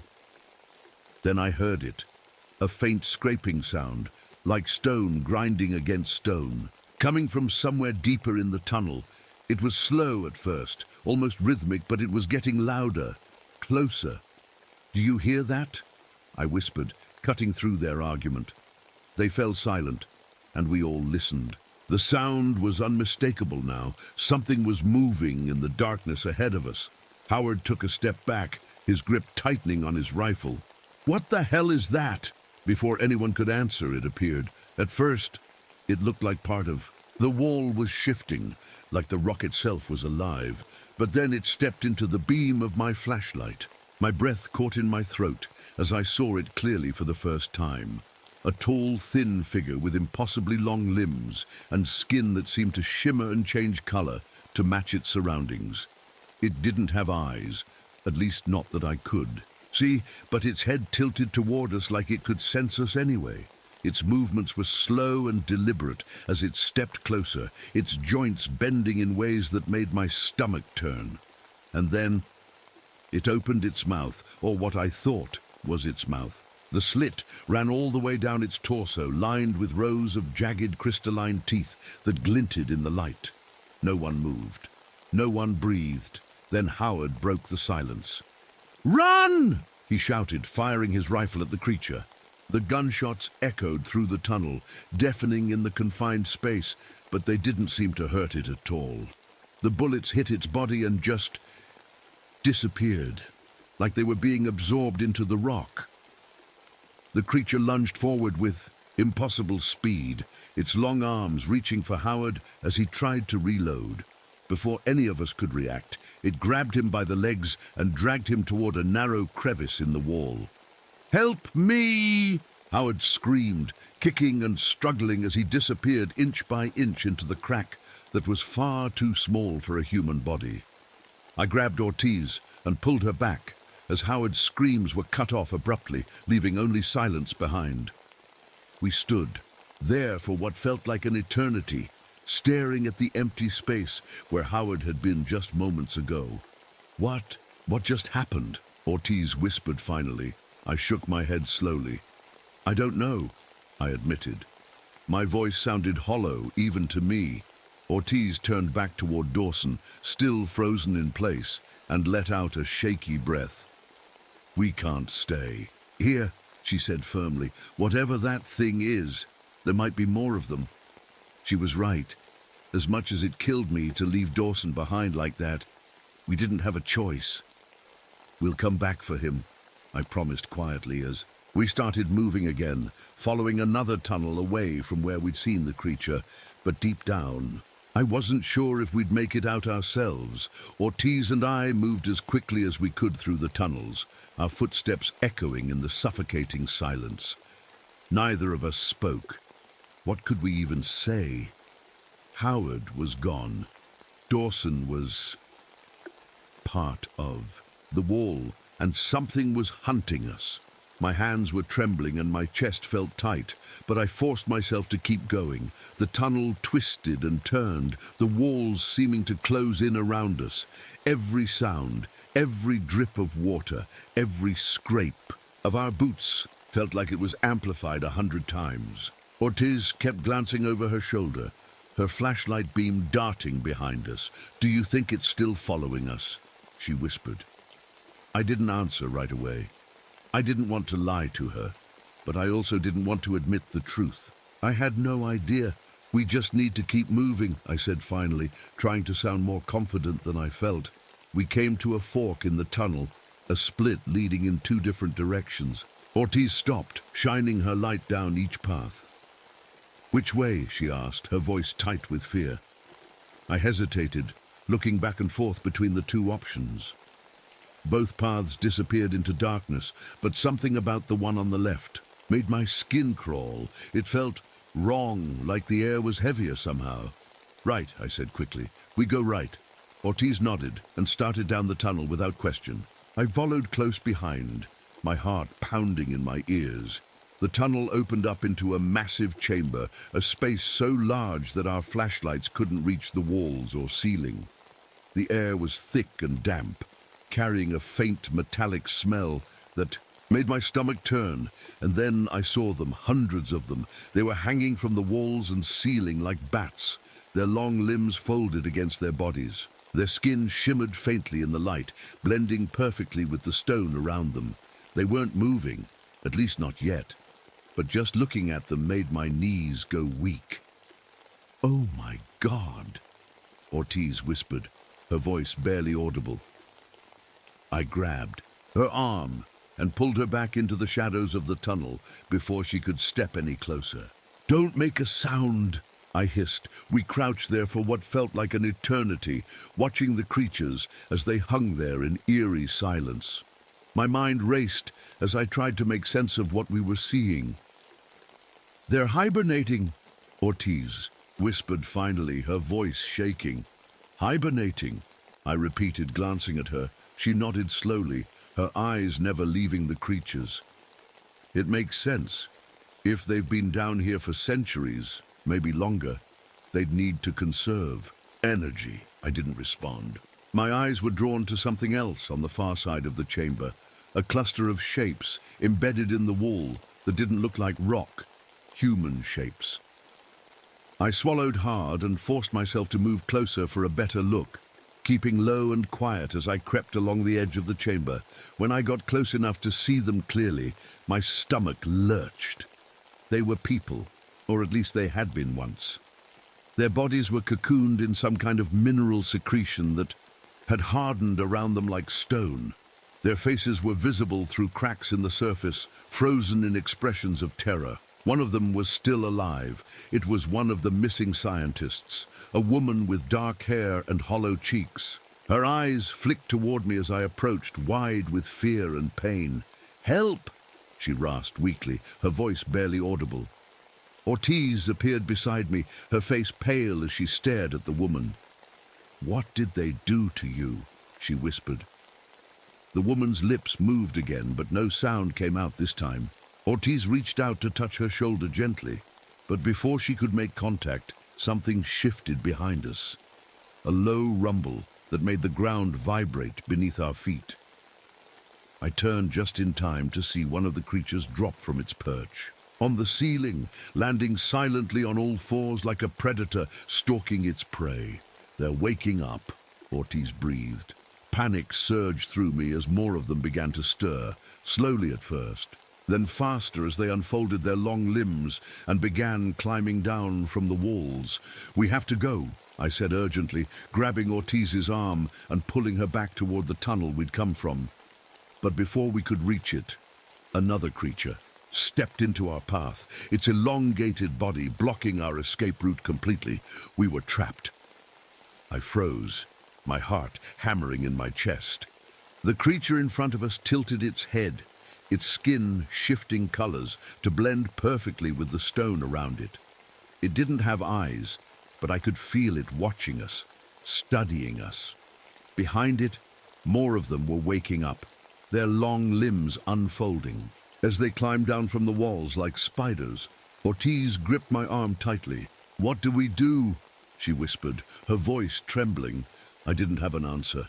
My mind was racing, trying to come up with a plan, but all I could think about was how hopeless this felt.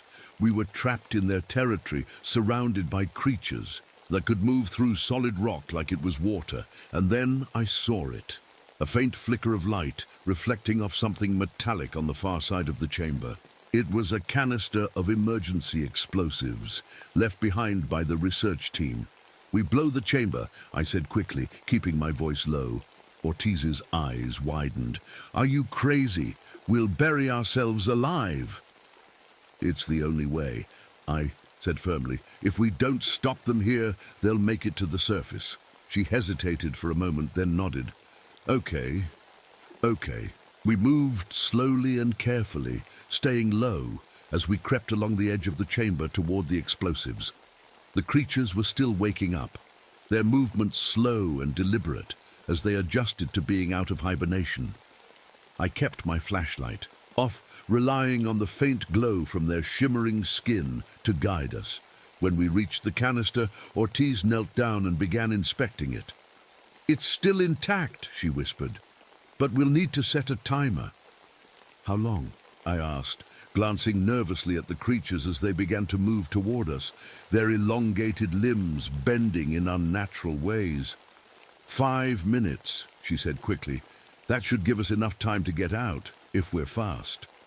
I nodded and kept watch as she worked, my hands shaking as I gripped my flashlight like a weapon. The creatures were getting closer now, their movements faster and more coordinated. One of them let out a low, bone-rattling hum that made my vision blur for a moment. "Hurry!" I urged Ortiz, my voice tight with panic.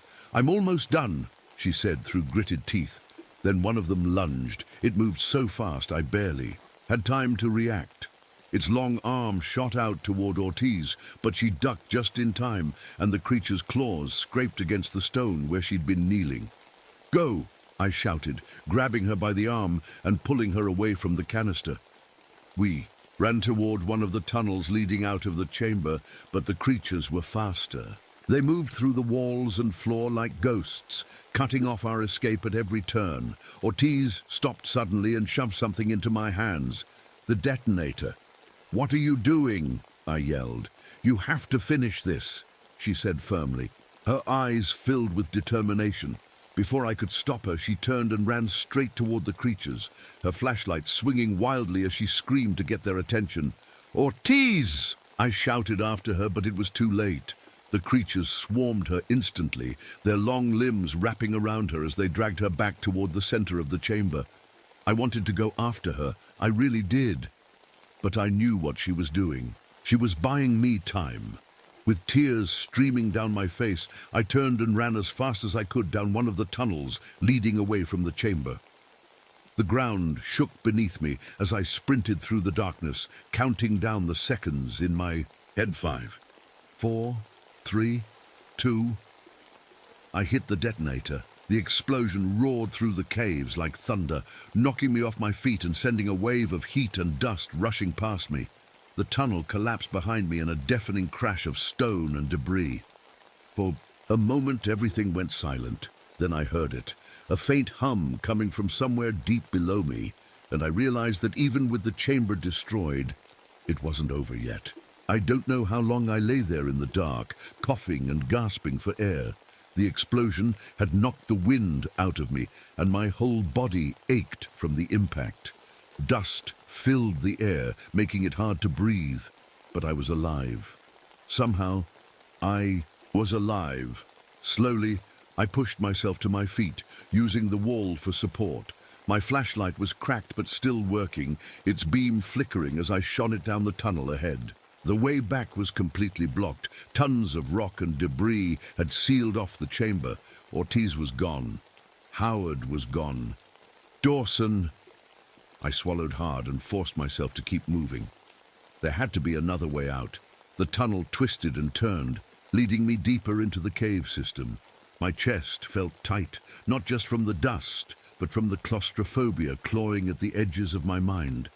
Every step felt harder than the last, but I couldn't stop. I wouldn't stop. After what felt like hours, I heard it, the faint sound of running water. Hope flared in my chest as I followed the sound, stumbling through the darkness until I reached an underground river. The water was cold and clear, flowing through a narrow passage that seemed to lead upward. I didn't hesitate. I waded into the water, letting it guide me as I climbed through the twisting passageways. The walls were tight in some places, pressing against my shoulders and making it hard to breathe, but I kept going. The thought of those creatures waking up again pushed me forward. Finally, after what felt like an eternity, I saw it. A faint glimmer of light ahead. My heart leapt as I scrambled toward it, pulling myself up through a narrow opening and into the fresh air of the surface world. I collapsed on the ground outside the cave entrance, gasping for air as sunlight warmed my face. For a moment, all I could do was lie there and let the reality sink in. I'd made it out, but it wasn't over. The park officials didn't ask too many questions when I reported back. They accepted my story about a gas explosion causing a cave-in and declared the deeper sections of Carlsbad Caverns off-limits indefinitely due to safety concerns. They didn't want a scandal or panic on their hands, so they quietly sealed off every entrance to the new chamber. They didn't know what really happened down there, and honestly, I wasn't sure they'd believe me if I told them. The government put me in quarantine for cave fever, though it felt more like they were studying me than treating me. Doctors poked and prodded at me for weeks, running tests and asking questions about what I'd seen in the caves. At first, everything seemed normal, at least physically, but then things started to change. One night, during one of their routine checkups, something strange happened. They'd hooked me up to some kind of heart monitor while asking me about Ortiz's final moments, about how she sacrificed herself so I could escape. And suddenly, my chest tightened.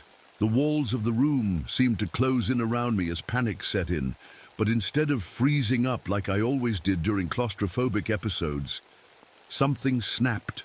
I don't know how to explain it. It felt like my body wasn't entirely mine anymore. My hand reached out instinctively toward the wall beside me and passed right through it. When I pulled it back, my skin looked normal, no sign of whatever had just happened, but deep down, I knew something inside me had changed. The transformation never fully took hold, not like Ortiz had warned me about, but it didn't go away either. It's like whatever those creatures did to me is still dormant inside my body, waiting for something. I left Carlsbad not long after that, quit my job as a park ranger and disappeared off the grid entirely. The less people knew about what happened down there and about what's happening to me, the better. But even now, even after all this time, I can still feel them. Sometimes at night, when everything is quiet and still, I hear that low humming sound again, the same one we heard in those tunnels, and it feels like they're calling to me. I've spent years tracking reports of similar creatures in caves around the world, trying to piece together their history and understand what they're planning. But no matter how far I go or how much distance I put between myself and Carlsbad Caverns, they're always with me. And one day soon, they'll find a way back to the surface. for now, all. I can do is watch and wait, and pray that when that day comes, we'll be ready for them.